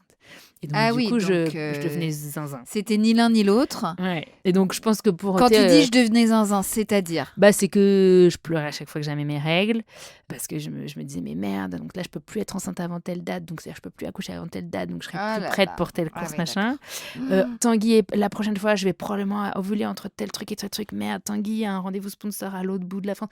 Enfin, des trucs où Ouais, et puis l'inverse du de la coup, nature, quoi. Enfin, ouais. tu vois, c'est quand on dit lâcher prise, là, j'étais pas du tout Pas du là-dedans. tout. Ouais, et puis Et en c'est plus, désagréable en plus de prendre rendez-vous avec son mec pour ah, faire l'amour. oui, Enfin, tu vois, sauf t'as un qu'en fait, tu moment. finis vite Mais là-dedans. bon, Sauf que moi-même, je ne savais pas quand allait être le rendez-vous oui, parce que ma fenêtre d'ovulation, elle est 10 jours. Enfin, je peux pas savoir si mon cycle va être de 30 jours ou de 45. tu faisais pas des tests Bah d'ovulation à si, mais gogo. en fait, c'est en direct, quoi. Donc s'il est Oui, pas là, s'il il est est pas pas là. là. Ouais. Bah Enfin oui. bref, c'est lunaire. Enfin, et tu te dis, mais est-ce que c'est bien sain d'être comme ça? Du coup, tu as une partie de ton entourage qui dit, mais est-ce que le Vendée Globe, c'est si important que ça?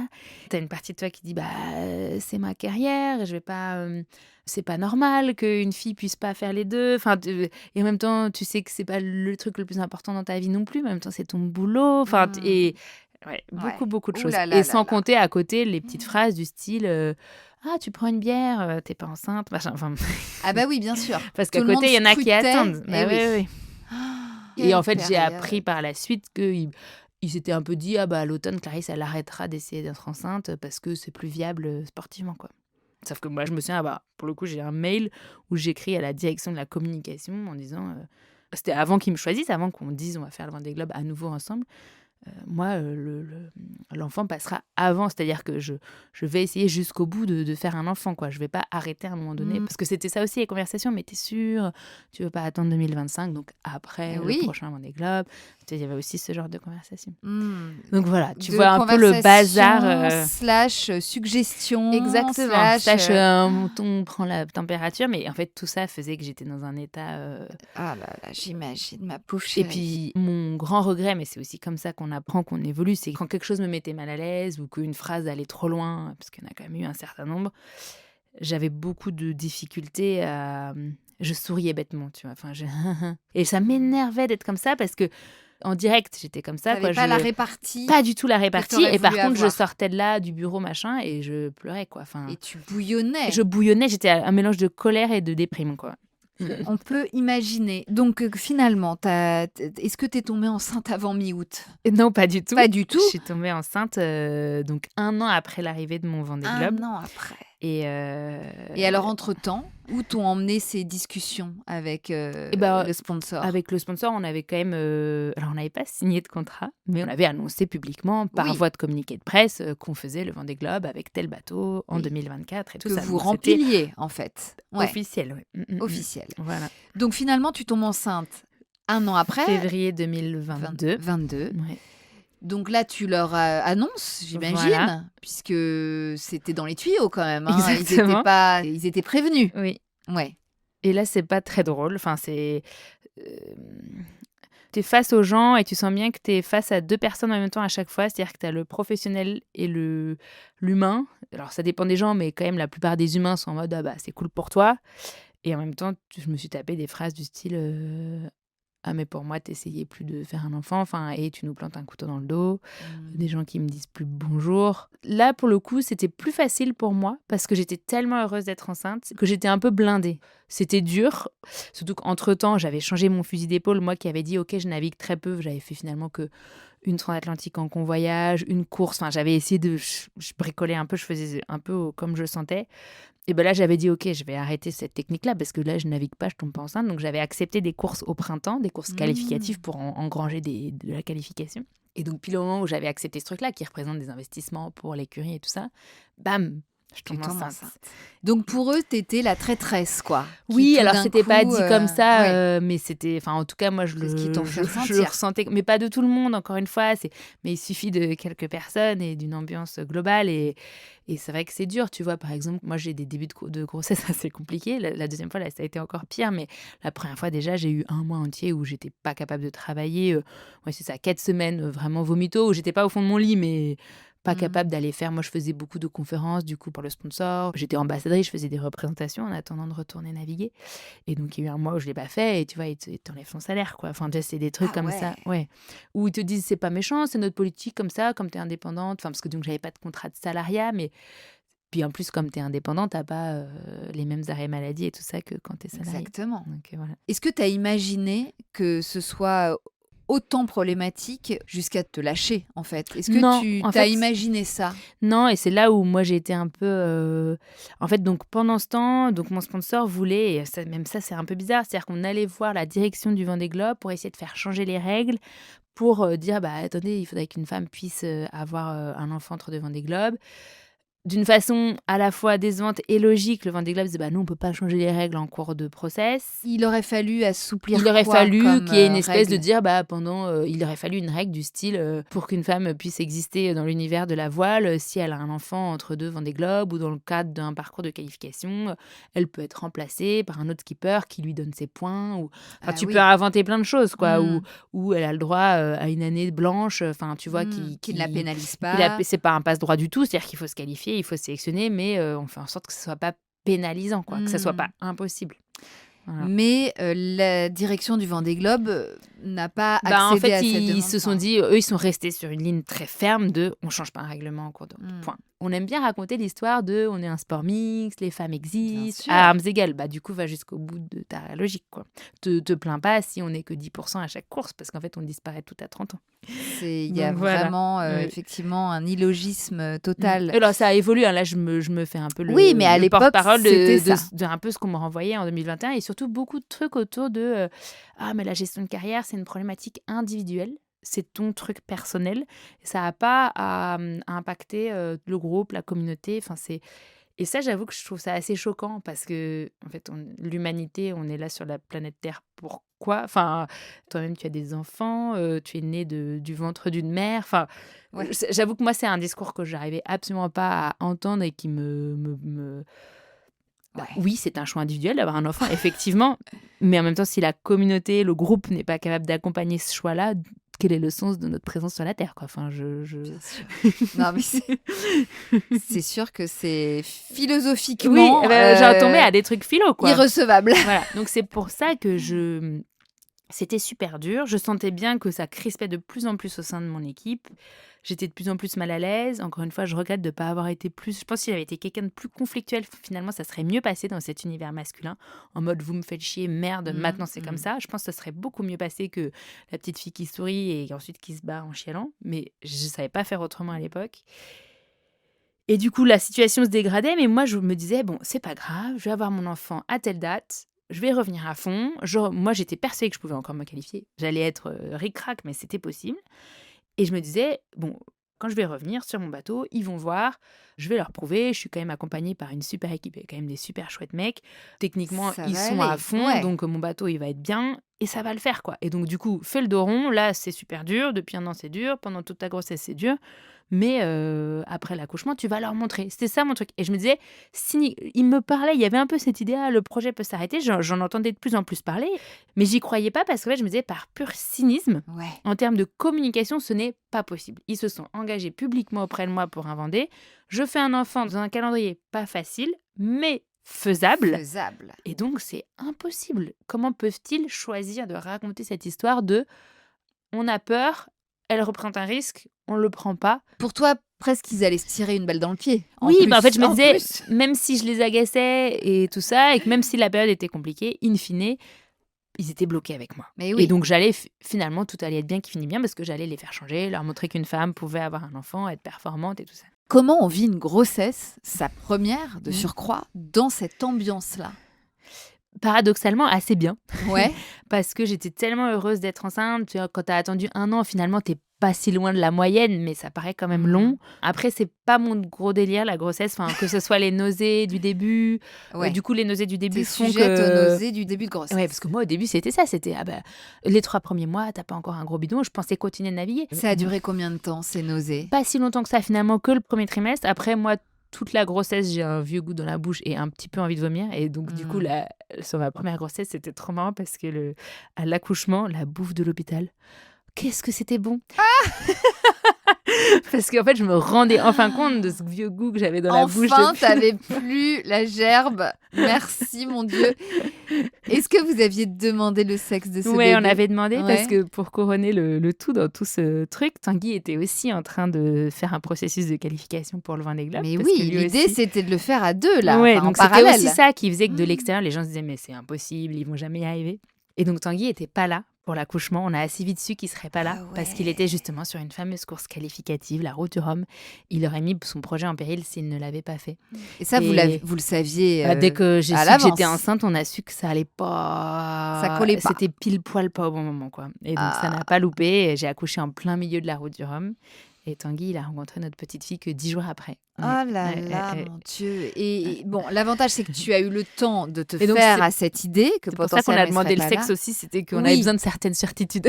Oui. Alors, quand on sait que son mec va pas être là à l'accouchement, qui on choisit ? Du coup, c'était ma maman. Dès que Tanguy était plus trop là, elle était là au cas où, parce qu'on était quand même dans les dernières lignes droites. Attends, c'est combien de temps la Route du Rhum ? La Route du Rhum, c'est une quinzaine de jours, mais j'ai accouché, c'est ça, 5 jours après son départ. Donc, le temps qu'ensuite tu arrives là-bas, il est reparti tout de suite, il était complètement défracté. On était à peu près dans le même état, du coup, quand on s'est retrouvés. Oui. C'est l'avantage. Donc, ta maman était là. Comment s'est passé l'accouchement ? Médicalement, très bien. J'avais un peu un objectif de faire sans péridurale, mais en fait, je ne m'étais pas du tout assez bien préparée. Et ma maman a un peu paniqué à un moment donné, du coup. Tu sais, quand tu es un peu dans ta bulle et que tout d'un coup, il y a quelqu'un qui stresse un peu à côté de toi, c'est difficile de rester dans ta bulle. Donc ça... Et puis sans ton mec... c'était trop, je pas pense. idéal. Mais donc, c'était pas du tout un échec pour moi de faire avec péri. C'était un peu genre, je vais tenter. Mais bon, j'étais quand même assez solide dans ma gestion. Et ça a switché, mais en 1 minute. Ta gestion de la douleur ? Et en 1 minute, je suis passée de... Finalement, j'étais déjà à 8, c'est ce que j'ai su juste après. Oui. Mais tout d'un coup, je suis passée en mode, je vais crever. La phase de désespérance, Clarisse. Et donc, c'est le moment où j'ai eu ma péri. T'as eu du bol de pouvoir avoir la péri. Bah oui, alors j'ai été à 8 juste après qu'ils aient posé la péri. Donc ça se trouve, j'étais pas... Enfin, tu vois, donc il y a dû y avoir peut-être une demi-heure entre le moment où je dis je veux la péri et le moment où je suis calmée et ils peuvent regarder où j'en suis. Donc j'étais peut-être pas tout à fait à 8. Et dès qu'on me met la péri... Alors sur le coup, ça a pas... J'ai pas trop aimé la péridurale et du coup, là, dans mon deuxième projet d'accouchement, j'aimerais bien vraiment le faire sans parce qu'en fait, ils ont... Ça marchait que d'un côté au début. Enfin, franchement, j'ai des souvenirs assez flous. Et du coup, j'étais elle sort par ma hanche, machin. Enfin, Elle sort par ma hanche. Ah oui, comme je sentais plus que d'un côté, j'avais l'impression qu'elle sortait d'un côté. Enfin, tu sais, tu racontes un peu n'importe quoi. Oui, du coup, mais ils c'est m'ont très clair. remis, la sensation, on imagine. Ils m'ont remis une couche. Et donc, ma jambe droite, j'ai mis 24 heures avant de la récupérer. Ouais, c'était une espèce de pâte folle. Et donc ça, plus le fait que tu sens pas trop, à la fin, ils ont eu une petite souffrance, enfin rien de spécial, une petite souffrance fétale ou faiblesse cardiaque, là, je sais plus trop comment on appelle ça. Du coup, ils ont un peu tiré, ils étaient à 2 doigts d'appeler le gynéco. Enfin, je me souviens de devoir m'accrocher sur la table pendant qu'ils tiraient, pendant que je poussais, et je me partais avec. Et elle a des grosses épaules et tout. Elle a des grosses épaules. C'est le premier truc que j'ai entendu sur ma fille. Et ils ont pris les forceps du coup ? Non, pas les forceps. Non, ils ont juste tiré, mais tu vois, je partais quand même avec quoi. Enfin, tu vois, donc c'était. Ils ont tiré avec quoi ? Avec leurs mains ? Avec leurs mains, oui. En fait, je pense que la tête était là et je pense qu'ils ont pris les épaules. Je sais pas trop exactement, franchement. Elle a des grosses épaules. Mais en tout cas, je me souviens de partir avec. Donc, je me suis bien fait déchirer. En fait, c'est ça le sujet. Et donc, j'ai mis pas mal de temps à m'en remettre après. J'ai vraiment eu l'impression qu'un camion m'était passé dessus. Mais vraiment, je me suis sentie détruite après l'accouchement. Par contre, ça m'a pas du tout bloquée dans la rencontre. Ouais. Ça, c'était chouette. C'est-à-dire que quand je l'ai eu, moi qui n'étais pas quelqu'un de très connecté à ma grossesse et tout, aussi à cause de toute l'ambiance, quand j'ai eu ma petite fille dans les bras, c'était hyper chouette parce que c'était vraiment immédiat, l'amour et enfin, même si après l'amour grandit, mais le côté un peu genre éberlué devant le miracle du truc, c'est venu tout de suite et ça, c'était très chouette. Le moment de grâce, la rencontre avec ta petite fille, avec du coup ta maman à tes côtés ? Et ma maman, du coup, ouais. Ça, qui a rencontré sa petite fille en direct. Ouais. Non, ça c'est chouette, ça crée des liens. J'imagine. Et alors, est-ce que Tanguy était en FaceTime ? Non, il n'était pas en FaceTime, mais ma maman... Alors, c'était marrant parce que maman s'excusait auprès des sages-femmes. Oui, je filme, hein, mais c'est pas du voyeurisme, c'est le papa est en mer, le papa est en mer.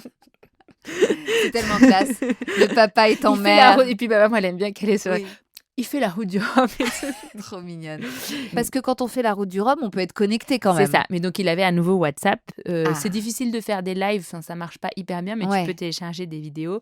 Et donc, il a eu plein de... Voilà, un feed de ma maman alors qu'il était en mer au milieu de nulle part. Ça devait être fou pour lui, t'imagines ? Ouais, mais ça n'a pas été facile. Et je pense encore aujourd'hui, et ça, c'est ne pas assister à la naissance de ton premier enfant. Et ça, c'est un truc... Lui, il a regardé les vidéos quand il était en mer, mais il a jamais réussi à les re-regarder. Il fait un peu un blocage blocage sur ce truc-là, une espèce de mélange de culpabilité, d'avoir l'impression d'avoir loupé un truc quand même un peu fondamental dans la vie. Et lui, c'est pas quelqu'un de très dur, enfin c'est quand même quelqu'un de très sensible et tout ça. Et je pense que c'est une souffrance de... Il s'en remet pas. Ouais, il s'en remet pas, je pense. Enfin, c'est un truc, une énorme déception de vie, quoi. Bah oui, on peut bien sûr l'imaginer. Donc, Mathilda est arrivée en novembre voilà. 2022 et son papa l'a rencontrée 10 jours après. Complètement défraqué. Alors, Mathilda, ton papa Mathilda, bon, ne fais pas attention, il est un petit peu fatigué. Du coup, tout le monde était un peu déphasé dans cette maison à ce moment-là. Ah, tu m'étonnes. Alors, est-ce que ta maman est restée pour assurer? Non. Si, elle est restée pendant les 10 jours après. Oui, j'ai jamais été toute seule. Ah, oui. Mais par contre, quand Tanguy est arrivée, elle est vite repartie pour nous laisser peu la place, quoi. Bien sûr. Mais pendant les 10 jours du postpartum... J'ai jamais été toute seule. Après, c'est vrai que quand Tanguy est arrivée, j'étais là... Ah, mais en fait, je suis pas toute seule à être responsable de ce petit être. Enfin, ça, c'est pas mal énorme. comme concept. Et j'avais jamais pensé à ça avant, en fait. Et quand il est arrivé, une espèce de soulagement. Tu sais, un nourrisson, quand c'est ton premier, il fait un petit hoquet bizarre où tu regardes s'il respire. Enfin, peut-être tu deviens un peu parano. Et ma maman, elle partageait pas ce truc-là parce qu'en plus, elle en a eu 4, elle a vu plein de choses. Puis elle dormait dans sa chambre, quoi. Enfin, voilà. Tu l'allaitais? Ouais, je l'allaitais, mais c'était pas facile. Moi, j'avais des grosses crevasses. J'ai arrêté l'allaitement au bout de 2 mois et demi, presque 3 mois. Et c'était au moment où j'ai arrêté quasiment que ça commençait à être plus facile. C'est ça qui est terrible dans l'allaitement, c'est qu'il faut tenir. Mais en fait, après, ça s'est mélangé à des trucs, circonstances pro et tout, justement. Et donc, du coup, j'ai arrêté. C'est déjà pas mal. Mais ça, c'est vrai que ça reste un truc où j'ai pas du tout eu ce truc de l'allaitement. Enfin, c'était toujours un peu compliqué. Ouais. Et donc, en parallèle de ça, du coup, tu annonces la naissance à tout le monde, y compris côté pro. Oui. Tu as quand même un peu des félicitations. Oui, carrément, j'ai des félicitations et tout ça. Après, à cette période-là, donc en plus, on rentre dans la période de Noël et tout ça. Les choses se passent dans mon dos, mais sans que ça soit dans mon dos, dans le sens organisé dans mon dos. Mais moi, je suis en congé mat, je suis dans un autre délire. Et c'est plus quand je reviens en janvier que là, je me rends compte que les choses sont en train de se compliquer vis-à-vis de mon projet. Et Mathilda, elle a 2 mois et demi. Quand on m'apprend que le projet s'arrête et qu'ils vont me remplacer, qu'ils vont choisir un autre skipper. Donc ça, c'était compliqué parce que 2 mois et demi, t'es quand même en plein dans le postpartum, dans l'allaitement. Mathilda, en plus, elle faisait des pleurs du soir super vénères de 18h à minuit. Donc, t'es quand même un peu défractée. Et en même temps, c'est très bizarre parce que c'est pas une période sombre dans ma tête. C'est-à-dire que j'étais quand même super joyeuse de la naissance de Mathilda. Et même si c'était dur, et même si j'étais dans le coltard complet, et que professionnellement, c'était une déception énorme, je suis vraiment tombée de haut. Oui, parce que toi, tu rentrais, tu revenais de ton congé mat, entre guillemets, en tout cas, reprise de contact après, en sortant de ta bulle, quoi. Oui, je sentais qu'il y avait un malaise. Tu sentais j'ai vite senti qu'il y avait un malaise. Mais en même temps, je me disais, encore une fois, j'étais peut-être probablement dans le déni, mais je pensais pas que ça allait en venir à cette extrémité-là. Qu'est-ce qu'ils t'ont donné comme explication tangible? Uniquement le fait qu'il se devait d'être au départ du Vendée Globe. Voilà. Donc, ils ne pouvaient pas continuer avec un skipper qui représentait un tel risque. Ah oui, donc ils ne te pensaient pas capable d'être au départ. Ça a été leur ligne de défense d'une certaine façon. C'est que je ne pouvais pas me qualifier ou que je représentais un trop gros risque. Ok. J'étais pas du tout d'accord avec l'argumentaire invoqué. Et le fait de devoir être sur la ligne de départ du Vendée Globe, pour moi, c'est inférieur à devoir accompagner une femme dans des engagements qu'on a pris alors que c'est encore possible. Et que, enfin voilà. Ouais. Mais du coup, j'ai juste fondu en larmes, j'ai quasiment pas dit un mot. Puis là, je pense qu'il y a toutes les hormones, les émotions, machin. À ce moment-là, je me dis, là, je vais plus jamais réussir à faire ce Vendée Globe-là. J'ai plus de bateau, j'ai plus de sponsor. On est à moins de 2 ans du départ, j'ai aucune chance, quoi. Et vraiment, j'étais ultra déçue. Et tu vois, c'était pas déçue parce que je m'étais lancée là-dedans et qu'il fallait finir. Non, c'était vraiment une vraie déception sportive de navigante qui avait envie d'aller faire ce truc-là. Et c'était utile, enfin, c'était un truc particulier de le vivre après la naissance de Mathilda, parce qu'on n'a pas parlé de tout ça, mais aussi c'est impressionnant le nombre de stéréotypes, d'injonctions qui sont portées sur qui vas-tu être après la naissance de ton premier enfant. Oui. Quel genre de maman tu vas être. Et le nombre de phrases que j'ai eues de « tu voudras plus », moi, ma femme, elle a pleuré quand elle a posé son enfant à la crèche. Et encore une fois, c'est pas du tout des jugements. Et j'aurais pu très bien être cette personne-là, mais en fait, on part du principe que tu vas être cette personne-là. Oui, on projette. Et le fait que moi, Clarisse, je dise non, je ne pense pas que je vais être cette personne-là, ça n'a aucune valeur. On projette cette idée que la femme devenue maman, le centre de son univers, c'est l'enfant. Et effectivement, le centre de l'univers, c'est l'enfant, mais avec tout ce qui fait qui tu es autour aussi. Et ça a été un truc assez chouette dans tout ce bazar post-partum, pro, etc., de me dire « Ah, mais en fait, je suis un peu encore la même personne. » C'est-à-dire que pourtant, j'ai cet amour, j'ai ce lien qui se crée avec Mathilda, qui s'est créé de façon très rapide et tout ça. Et en même temps, en fait, je suis encore Clarisse, quoi. Enfin, il y a un truc en plus, ça c'est sûr, un truc qui fait que le reste est un peu moins grave, ça c'est vrai. Mais je suis encore cette personne-là. Et ça m'a aidée finalement dans la suite de mon aventure pro. Mais il a fallu, j'imagine, avoir un sacré mental que tu as pour te dire, malgré tout ce que j'entends là et ce qu'ils essayent de me mettre dans le cerveau, non, moi je sais qui je suis. Et ce Vendée Globe, les gars, je vais le faire. Et finalement, le problème, c'est pas la maternité, c'est les conséquences de ta maternité dans l'univers social dans lequel tu évolues. Parce que tu as été lâchée et mal accompagnée. Et mal accompagnée avant. C'est-à-dire que j'aurais pu faire tellement de choses en amont. Parce qu'il y a la navigation, mais il y a aussi tout ce que tu peux apprendre. C'est un sport très théorique. Il y a énormément de connaissances pratiques à avoir en mécanique, en hydraulique. Enfin, j'aurais pu faire tellement plus. Donc, finalement, ton sportif de haut niveau maternité, tu t'attends à les galères pour que les abdos reviennent ou j'en sais rien. C'était même pas 5% de mes inquiétudes, quoi. Enfin, c'était comme quoi les gens voient les problèmes au mauvais endroit, vraiment. Ce qui est fou, c'est que tout ce que tu as vécu là dans ta chair, dans ta tête, dans ton corps de navigatrice et tout ce que tu racontes là, le grand public l'a vécu aussi finalement, parce que tout ça est sorti dans les médias, ça a fait un tollé. Tu as heureusement reçu un soutien monumental de la part de tous tes admirateurs, admiratrices et des gens qui te suivaient depuis le premier Vendée Globe.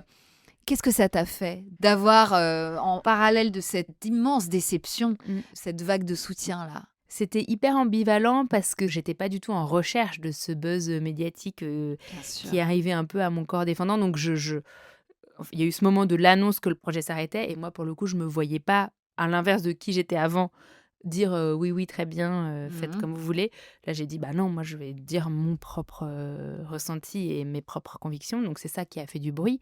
Mais derrière, tu as tous les journaux. C'était impressionnant. Tu avais tous les journaux de 20 heures qui me harcelaient pour me faire parler de ça. Et j'ai répondu à personne. Parce que moi, c'était pas du tout mon sujet. Moi, j'ai dit, j'ai donné mon son de cloche. Je me voyais pas, surfer sur cette vague médiatique. Donc, du coup, il y a eu un moment un peu assez bizarre, quoi. Enfin, où tu te retrouves à la maison où tu es tout seul à la maison. Bon, moi, j'avais pas d'attaché de presse ou quoi que ce soit. Enfin, j'étais c'est ça qu'il seule. faut préciser. Moi, le petit communiqué qu'on a fait, j'ai écrit avec mes frères et sœurs. Enfin, tu vois, c'était... Mais tu fais bien de le dire parce que même moi, quand on s'est contacté, tu m'as dit ça très vite. Tu m'as dit, je suis toute seule. Alors qu'on imagine que tu as une armée derrière toi. Moi, je sais pas trop faire, en fait. Avec une attachée de presse, une assistante. Pendant mes projets, oui. Pendant mes projets, oui. Mais en entre dehors... deux projets, ou quand ton équipe n'est plus la tienne, tu n'en as pas. De fait. Et là, tu étais juste une mère en postpartum. Exactement, en train d'allaiter encore. Donc, c'est aussi pour ça que j'ai arrêté d'allaiter. C'est que c'était trop pour moi. Là.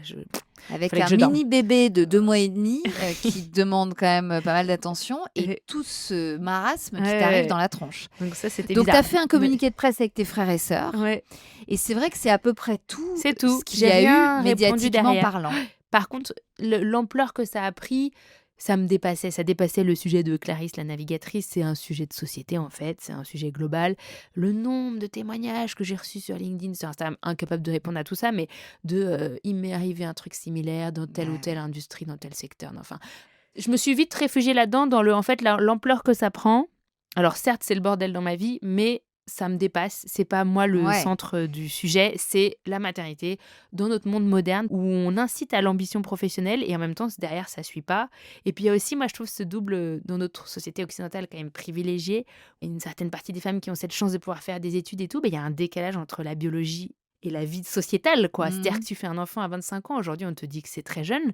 T'en fais un à 35, on te dit que c'est très vieux. Enfin, en fait, elle est où là ? T'as 10 ans et t'es censée en avoir 3. Enfin, je veux dire, ça n'a pas de sens en fait. Et j'imagine aussi que ça t'a fait te sentir moins seule. Exactement. Pendant 2 ans, j'avais tellement accepté la situation où on me disait, c'est à moi de faire le dos rond et tout, que finalement, ça m'a aussi réconfortée dans le sens, mais c'était normal en fait de pas trouver ça normal. Toutes ces petites phrases, en fait, c'est normal qu'elle m'ait blessée et en fait, ça m'a fait du bien.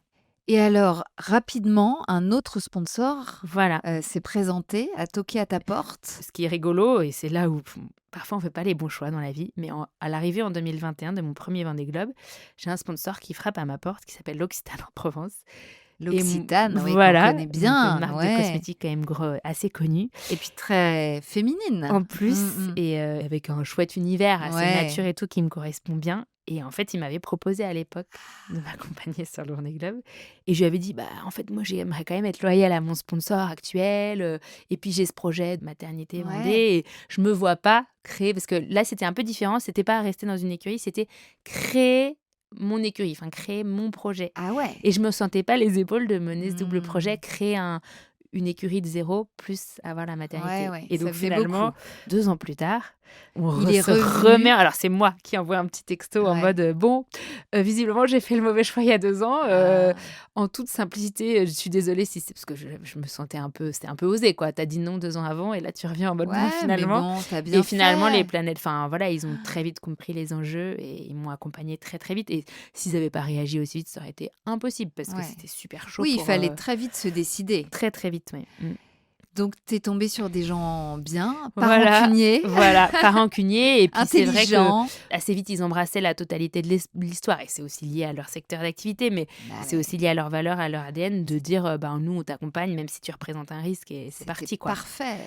Franchement... C'était vraiment le coup de théâtre quand tout d'un coup t'as annoncé que... Tant et si bien qu'il y a des gens qui pensaient que j'avais orchestré tout ça. C'est pas possible. Franchement, t'aurais voulu écrire le scénario. On t'aurait dit, franchement, t'exagères un petit peu. C'est un peu too much. Tu vois, il y a trop de rebondissements. Oui, là, vraiment, Clarisse, vas-y, mollo. Parce que même à Hollywood, il faut pas... Non, on n'y croit pas à ton truc. Alors qu'en fait, si, tout ça en pouponnant. Voilà, une petite fille qui est pas le modèle que tu poses dans un coin et qui fait dodo, quoi. Voilà, bien sûr, non, sinon ce serait trop facile. Donc, finalement, début 2023. En fait, au printemps 2023, j'ai à nouveau un sponsor. On a retrouvé un bateau. Ouais, c'est ça. L'Occitane et Clarisse Kremer vont faire le Vendée Globe 2024. C'est ça. Donc là, c'est reparti. Et par contre, je me retrouve à nouveau dans la situation où j'ai que 18 mois pour me préparer. C'est ça. Je regarde ma montre. Il restait tic-tac, tic-tac. 1 an et demi, pareil. 1 an et demi. Donc, je me suis retrouvée dans une situation où... J'ai eu que 18 mois pour me préparer. On avait dû recréer une équipe de zéro qui connaissait pas ce bateau-là en plus. Et puis, c'est des bateaux qui sont quand même difficiles à prendre en main. J'avais cette espèce d'épée de Damoclès de pas réussir à me qualifier malgré tout. Donc, j'avais 4 transatlantiques de prévus qui sont des courses qualificatives. Et j'avais pas le droit à l'erreur sur aucune des 4. C'est-à-dire qu'il fallait que je finisse les 4 absolument, sinon j'étais morte. En tout cas, tu t'es qualifiée. Je me suis qualifiée. De toute évidence. Voilà. Donc, tu as quitté ta fille... régulièrement, parce qu'en plus, dans tout ce bazar-là, moi, je me suis affiliée à une équipe anglaise. Et mon bateau était basé à Portsmouth, en Angleterre, avec une équipe britannique à tout faire en anglais. Parce que à 12 heures de bagnole de chez moi. En plus, on te dit, tu n'as pas envie de quitter ta fille, mais là, tu es dans les 5 skippers qui sont le moins souvent chez eux, puisque ton bateau est en Angleterre. En Angleterre, bagnole et ferry et tout ça, quoi. Oh là là, le bordel. Attends, et on n'a pas rajouté à tout ça Tanguy que ton mari préparait la même course. Exactement. Donc c'est là qu'entre en jeu, quand même, on n'est pas des magiciens. Voilà, explique-moi comment vous avez fait pendant ces 18 mois. La belle-sœur, la sœur de Tanguy. La petite sœur de Tanguy qui a 7 ans de moins que nous et qui a habité avec nous en fait pendant presque 2 ans. Ah ouais. Ouais, c'était impossible sans ça. C'était la carte magique. C'est vrai. Donc, comment elle s'appelle la petite sœur ? Elle s'appelle Léna. Elle est venue embrasse. s'installer du coup au printemps quand mon projet est reparti. Elle est venue s'installer chez nous. C'était comment pour toi d'accepter, de laisser ta fille hyper fluide avec cette petite belle-sœur? C'était pas du tout ça le sujet. Moi, le seul sujet, c'était le manque. C'est-à-dire, c'est dur de dire au revoir à ton petit bébé quand il grandit si vite. Tu pars une semaine, tu vois la différence quoi. Quand ils ont 6 mois, 7 mois, 8 mois. Les au revoir à chaque fois étaient difficiles. Mais dès que j'étais dans mon truc, t'es dans ton truc, t'es concentré. Voilà. Donc, quand j'étais partie, ça allait. C'était toujours les 3 jours avant de partir et les au revoir qui étaient difficiles. Mais dès que j'étais en mer ou à Portsmouth ou machin en train de m'entraîner, ça allait parce que j'étais dans mon truc.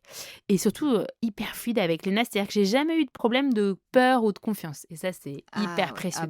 À aucun moment... Déjà énorme. À aucun moment, j'ai remis en question ou j'ai eu la moindre inquiétude. Et ça, c'est des trucs qui se calculent pas.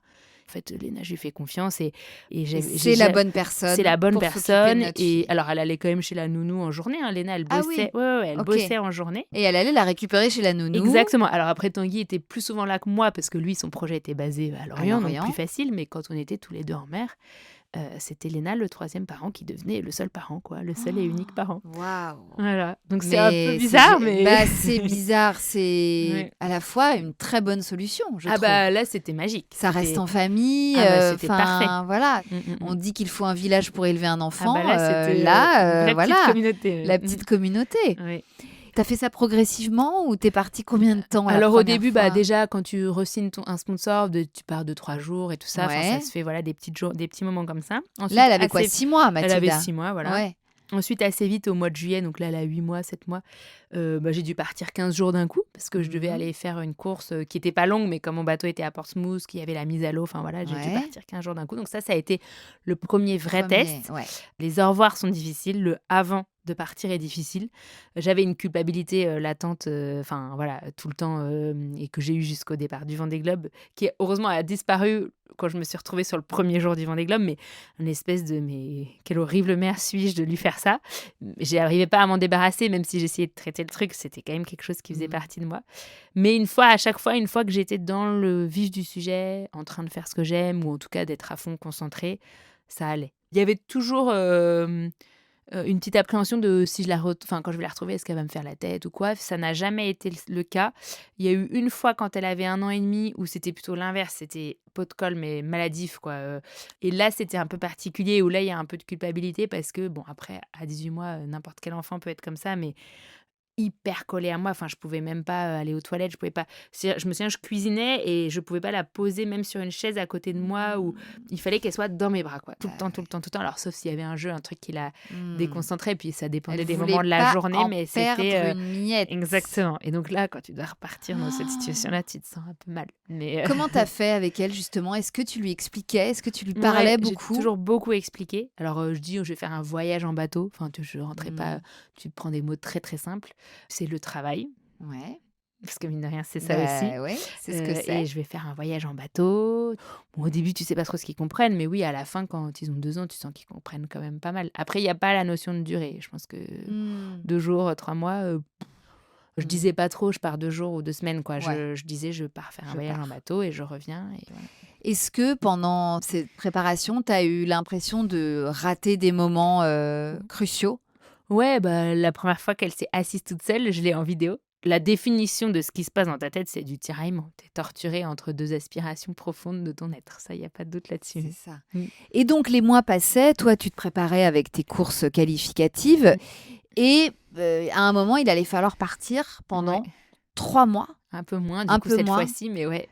Et ta petite fille aurait 2 ans. Elle avait pile 2 ans. Elle a eu 2 ans, juste après le départ du Vendée Globe. Et donc, ces 2 parents allaient partir pendant 3 mois. Comment vous avez géré ce départ et comment ça s'est passé, ces 3 mois en mer? C'était clairement la seule ombre au tableau pour moi au départ du Vendée Globe. C'est-à-dire que tu es hyper heureux. Enfin, moi, c'était une vraie victoire d'être qualifiée, d'être là. Oui. J'étais hyper heureuse d'être là. Quelle revanche! Ouais. Par contre, oui, tu as une espèce d'angoisse intérieure de dire, waouh, c'est une espèce de montagne. Tu te dis, mais comment je vais gérer émotionnellement ce truc-là, de la laisser? Et donc, encore une fois, c'était l'avant qui était plus difficile qu'une fois que j'étais en mer. Et puis, j'avais beaucoup été accompagnée mentalement cette fois-ci. J'avais beaucoup aussi préparé ce sujet-là, parce que c'était une de mes inquiétudes forcément. Centrale. Puisque je lui impose ça, puisque je m'impose ça aussi, enfin que je choisis ce truc-là du Vendée Globe, quitte à être en mer, fais le truc à fond. Alors, que ça vaille le coup. Exactement. Mais ça, c'est plus facile à dire. Enfin, pour le ressentir, c'est encore un autre truc. C'était ça l'objectif, c'était dire, puisque t'es en mer, alors oui, peut-être elle va te manquer, mais si en plus tu passes ton temps à t'auto-flageller en mode pourquoi l'ai-je quittée ou elle me manque trop, là, ça n'a vraiment plus de sens. Et ce qui a été une bénédiction pour moi, c'est que très peu de temps après le départ, j'ai vu que je ressentais ça. C'est-à-dire que je parlais tout à l'heure du bonheur égoïste d'être sur l'eau. Pourquoi c'est égoïste? C'est parce qu'en fait, pour être bien sur l'eau, il faut pas trop penser à la terre, parce que sinon, t'es pas dans ton truc et t'es pas dans l'instant présent, t'es pas en train de faire ce que t'es en train de faire. Et là, c'était un peu ça, c'est-à-dire que elle me manquait, mais d'une façon joyeuse, c'est-à-dire que j'étais heureuse de savoir qu'elle existait sur Terre et c'était une joie, c'était un apport, c'était pas une souffrance. Ça l'a été juste à la fin du Vendée Globe quand tu te reprojettes dans les retrouvailles, dans les 10 derniers jours. Ah ouais. Tu t'empêches en tant que marin quand ça dure si longtemps. Donc là, j'ai passé 77 jours en mer. Tu t'empêches de penser à la ligne d'arrivée. C'est-à-dire que c'est l'objectif, mais si tu es projeté sur la ligne d'arrivée, tu n'es pas dans ton boulot du quotidien. Par contre, quand j'ai commencé à me projeter sur la ligne d'arrivée, là, elle a commencé à me manquer de façon un peu violente. Un peu insoutenable. Ouais, alors si, c'était soutenable, mais c'était...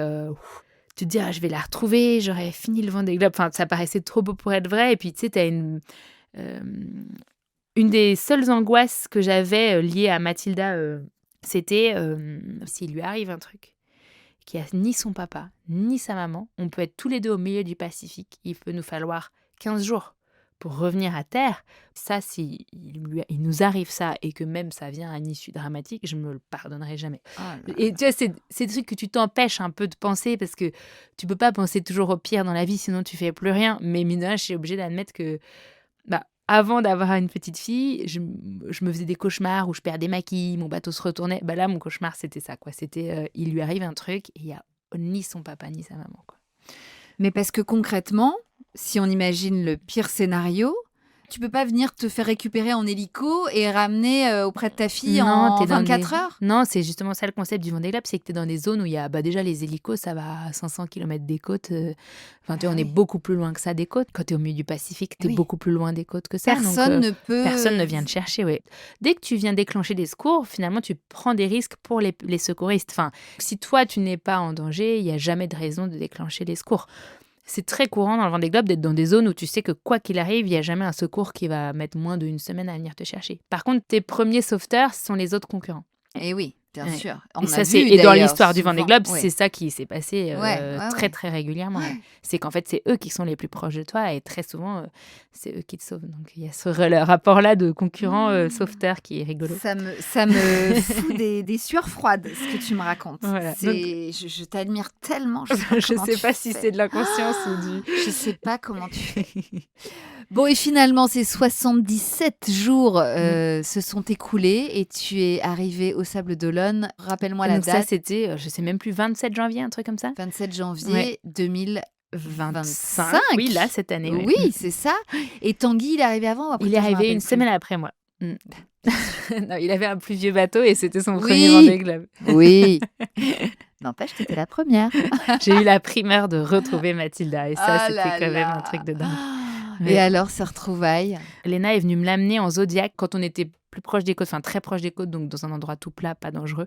Elle était emmitouflée, on est au mois de janvier, donc tout emmitouflée aux espèces de combinaisons de ski avec son gilet. Enfin, tu vois les bébés de 2 ans là, complètement incapables de bouger. Des dindômes. Et puis il y avait quand même beaucoup de monde, tu vois, t'as ton équipe à bord, il y a des médias, il y a des gens qui regardent, il y a des bateaux partout. Et donc elle était complètement éberluée et puis elle avait tellement grandi. Ça m'a fait un coup parce que pourtant j'avais vu des photos et des vidéos de façon très régulière. Et la voir en vrai, j'étais là, mais c'est mon bébé. Enfin, j'arrivais pas à croire que c'était mon bébé. Et en plus, elle était un peu amorphe. Enfin, elle était un peu quand même... elle comprenait pas trop. Au-delà même de retrouver... Exactement. Au-delà même de retrouver sa maman, la situation était un peu improbable. Et donc, elle me regardait comme ça. Alors, elle a tendu ses bras vers moi quand même. Donc, il y avait pas de souci. Elle me reconnaissait. Je pense qu'elle a pas trop reconnu mon odeur, par contre, en termes d'hygiène. Du coup, il fallait qu'il y ait soit Léna, soit sa maman à portée de main. Si je m'éloignais un peu pour répondre à un média, il fallait absolument qu'elle soit dans les... Enfin, là, elle était un peu tiraillée entre deux. Et rien que 2 heures après, en fait, elle avait rempli une couche. Et donc, je me dis, j'y vais, je vais la changer. Donc, je me retrouve toute seule dans une chambre d'hôtel à aller changer sa couche. Et là, j'ai retrouvé ma petite fille. Là, elle parlait, elle racontait sa vie. Enfin... Et j'ai perdu ce côté où t'as un petit malaise de dire je reconnais à peine ma fille. Enfin, c'est bizarre, quoi. Et donc là, ça y est, j'étais avec elle et après, ça a été assez fluide. Elle nous l'a fait un peu plus payer à partir de 3 semaines, 1 mois après. Elle a été assez dure, comme une petite fille de 2 ans peut être, un peu les terrible two. En plus, ça tombait. Et en fait, c'est ça, c'est que tu sais pas démêler qu'est-ce qui est lié au Vendée Globe, qu'est-ce qui est lié à son âge, qu'est-ce qui est lié à son caractère. Je pense que c'est un cocktail de plein de choses. En plus... Assez vite, j'ai tombé enceinte. Donc, assez vite, elle s'est retrouvée avec une maman qu'elle venait de retrouver qui se retrouve au fond de son lit en train de vomir. Et donc, tout mélangé, plus la rentrée à l'école là, en septembre. Enfin, finalement, ça a été une année 2025 où tu sais plus trop où est le trauma Vendée Globe, où est l'âge, où est juste la somme de chose qui arrive à une petite fille de 2 ans. Grosse année pour Mathilda. Grosse année pour Mathilda. Alors, du coup, on va voir comment va vivre la naissance. Là, on pourra dire que ça a été intense. Voilà, mais en tout cas, elle a été hyper shoot et on l'a surtout vécu comme une parenthèse et comme une aventure de vie un peu improbable, assez exceptionnelle dans tous les sens du terme. Extraordinaire. Exactement, extraordinaire. Pardon, mais quel couple fait ça vous non, pas grand monde. Mais... Vous n'êtes pas banal, vraiment. Et donc, une semaine après, les retrouvailles avec papa aussi. Voilà. Ça devait être un sacré moment. Parce mignon. Que, bon, on a vu toutes ces images de vos retrouvailles avec ta fille, avec ton mari. Enfin, c'est vrai que nous, on était là avec les larmes là en vous voyant, mais de le vivre vous, c'est fou quoi, de vivre des moments de vie ça, comme c'est vrai ça. Que, encore une fois, c'est les arrivées de course où t'as tout le monde qui se rejoint et le fait de se retrouver avec Tanguy tous les trois, que tout aille bien, on est tous en forme et tout. Et donc, une fois que vous vous étiez bien retrouvés, vous avez encore débloqué un niveau de vie. Voilà. Hein parce que très vite, t'es tombée enceinte. Oui, alors ça, c'était à la fois génial et en même temps particulier parce que... comme j'avais eu la première fois 1 an à attendre, je pensais pas que ça allait venir aussi vite de tomber enceinte. Donc ça, c'était un petit miracle qui faisait tellement plaisir parce que ça simplifie tellement la vie. En plus, dans mes projets sportifs et tout, mine ça remplit une case d'inconnu. Tu dis, ça au moins, je sais quand est-ce que ça va arriver. Donc c'était une très grande joie. Et en même temps, on n'avait même pas eu le temps de... Parce que je suis tombée enceinte, c'est ça... 1 mois et demi après mon arrivée, tu vois, donc incroyable. Par contre, je pense que la fatigue, parce que c'est quand même des fatigues très, très, très, très violentes, très intenses, émotionnelles et physiques, un Vendée Globe. Et je pense que ça, cumulé à un premier trimestre, donc, en plus, moi, je suis plutôt dans la tranche malade, là, c'était d'une violence. Par rapport à Mathilda, c'était facile à côté, alors que pourtant, j'avais déjà eu l'impression d'être très malade. Tu t'es fait le contre-coup Vendée Globe, plus et là, mon corps, trimestre. il n'a pas compris. Et ça a été, j'ai passé presque 6 semaines enfermée dans ma chambre à vomir et j'ai failli être hospitalisée et tout parce que j'arrivais plus à manger. Donc mon objectif c'était de boire un verre d'eau par jour. Enfin, l'enfer quoi. Vraiment c'était difficile et plus ça où tu as la culpabilité de pas réussir à t'occuper de ta petite fille. Donc à la fois hyper heureuse parce que c'était trop chouette. On avait cette envie d'avoir un deuxième enfant et c'est arrivé très très vite. Donc grande chance, mais c'était bizarre. Dans une précipitation où tu n'as même pas le temps de dire ouf. Donc, en tout cas, tu en es sortie de cette et maintenant, je suis plutôt en forme. Et ça va mieux. Et alors, du coup, tu t'es retrouvée à devoir en parler à ton sponsor dans la perspective de refaire une course ou pas ? Non, en fait, là, j'ai un peu changé mon fusil d'épaule. J'ai aussi eu, vous avez peut-être pu le sentir, 10 ans de carrière très intense. Oui, avec on l'a bien senti, des trucs pro, des trucs familiaux et tout ça. Et ça, c'est un truc que j'avais assez identifié. Il y a une partie de moi qui est accro à ce sport, à ces courses. Sur le Vendée Globe, j'étais là, merde, j'ai encore envie d'y retourner. Et en même temps, là, je suis un peu dans des considérations aussi de vie de famille, d'équilibre de vie, parce que moi, je suis pas du tout une surfemme et il y a des moments où c'est dur et tu dis, mais que diable allait-elle faire dans cette galère ? Enfin, tu vois, c'est des trucs que je me suis dit pas mal de fois. Et donc là, j'avais assez vite identifié que je voulais pas tout de suite repartir sur quelque chose. Je voulais prendre le temps de réfléchir, de faire la part des choses. J'ai cette chance de pouvoir prendre un peu de temps. Génial. Et ça, c'est hyper précieux. Et je sais pas encore, en fait, une fois de plus, je suis extrêmement tiraillée. Moi, j'adore passer du temps avec ma fille. J'adore, elle va bientôt avoir 3 ans. J'adore les conversations, toutes les petites activités que tu peux faire. Enfin, je trouve ça génial. Oui, tu es pleinement maman. C'est ça. Et t'adores ça. Et en même temps, je suis aussi navigatrice. Donc là, je suis vraiment, j'ai pas la réponse à la question. Et donc, très sincèrement, je sais pas. Et du coup, je suis plus sous contrat avec l'Occitane, mais ils sont toujours là. Dans les parages. Ils sont pas loin, et ils sont très soutenants. Et je suis pas remise dans une galère pas possible. Eh ben écoute, d'une certaine manière, je suis assez contente pour toi, tu vois. Ça va, on respire un peu là, on se sent mieux pour moi. J'étais en apnée là, jusque-là. C'est bien de connaître les deux, en fait, je pense. Exactement. Tu vois, tu as vécu ton truc à fond, le rouleau compresseur. Et c'est une grossesse très différente. Voilà, là, j'imagine que tu dois être beaucoup plus chill. Tu vas pouvoir savourer pleinement, sans avoir en tâche de fond Exactement. tous ces difficultés. C'était pesant quand même, la et galère. En plus, tu te sens un peu con parce que c'est toi qui l'as choisi. Et en même temps, Donc là, tu vas pouvoir... J'ai choisi autre chose. Tu as choisi plus de sérénité. Voilà. Et puis, Tanguy, lui, continue, j'imagine, en revanche. Alors il se pose un peu ces questions-là aussi. Là, tous les deux. Pour l'instant, il continue, mais lui aussi, il voit bien qu'on est tous les deux, on a envie de profiter de cette vie de famille. On voit bien que ça passe vite, la petite enfance et les enfants. Donc lui aussi, il est dans ces questions-là. On ne pourra pas dire que vous n'avez pas, en tout cas, réussi l'exploit de tout concilier. Vous l'avez fait. On ne prétend pas que c'est facile ou Non. reposant. Non, ça non plus.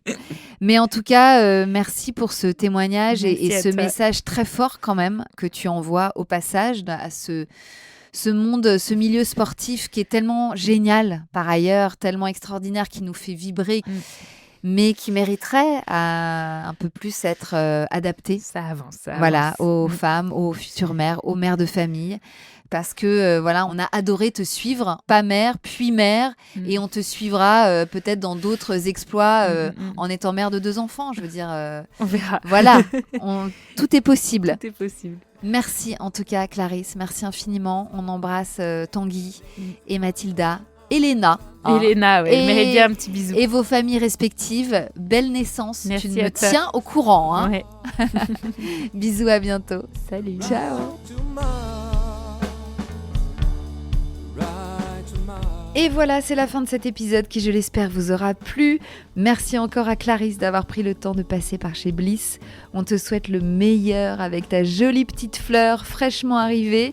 Aurélia Martin était à la production de cet épisode, Marine Rowe au montage avec Claire Sarfati au mixage et j'en ai assuré l'interview et l'enregistrement au studio L'Arrière-Boutique. On se retrouve évidemment lundi prochain pour un nouvel épisode, mais d'ici là, vous ne risquez pas de vous ennuyer parce qu'on a 2 autres podcasts à vous faire binger. Hot Stories pour des histoires de sexualité sans filtre et Women's Stories qui vous racontera des trajectoires de femmes inspirantes. Ils sont dispo sur toutes les plateformes de podcast et puis parce qu'on est vraiment partout et que vous n'avez pas du tout envie de vous passer de nous, on est sur tous les réseaux sociaux, évidemment Instagram, mais aussi désormais YouTube et TikTok. Oui. Alors venez nous follow et n'oubliez pas de nous mettre nos 5 petites étoiles chéries sur Apple Podcast, Deezer ou Spotify. Ça nous aide beaucoup et c'est vraiment très sympa de lire vos commentaires. Allez, je vous embrasse, prenez bien soin de vous et puis bien sûr, long live the bliss.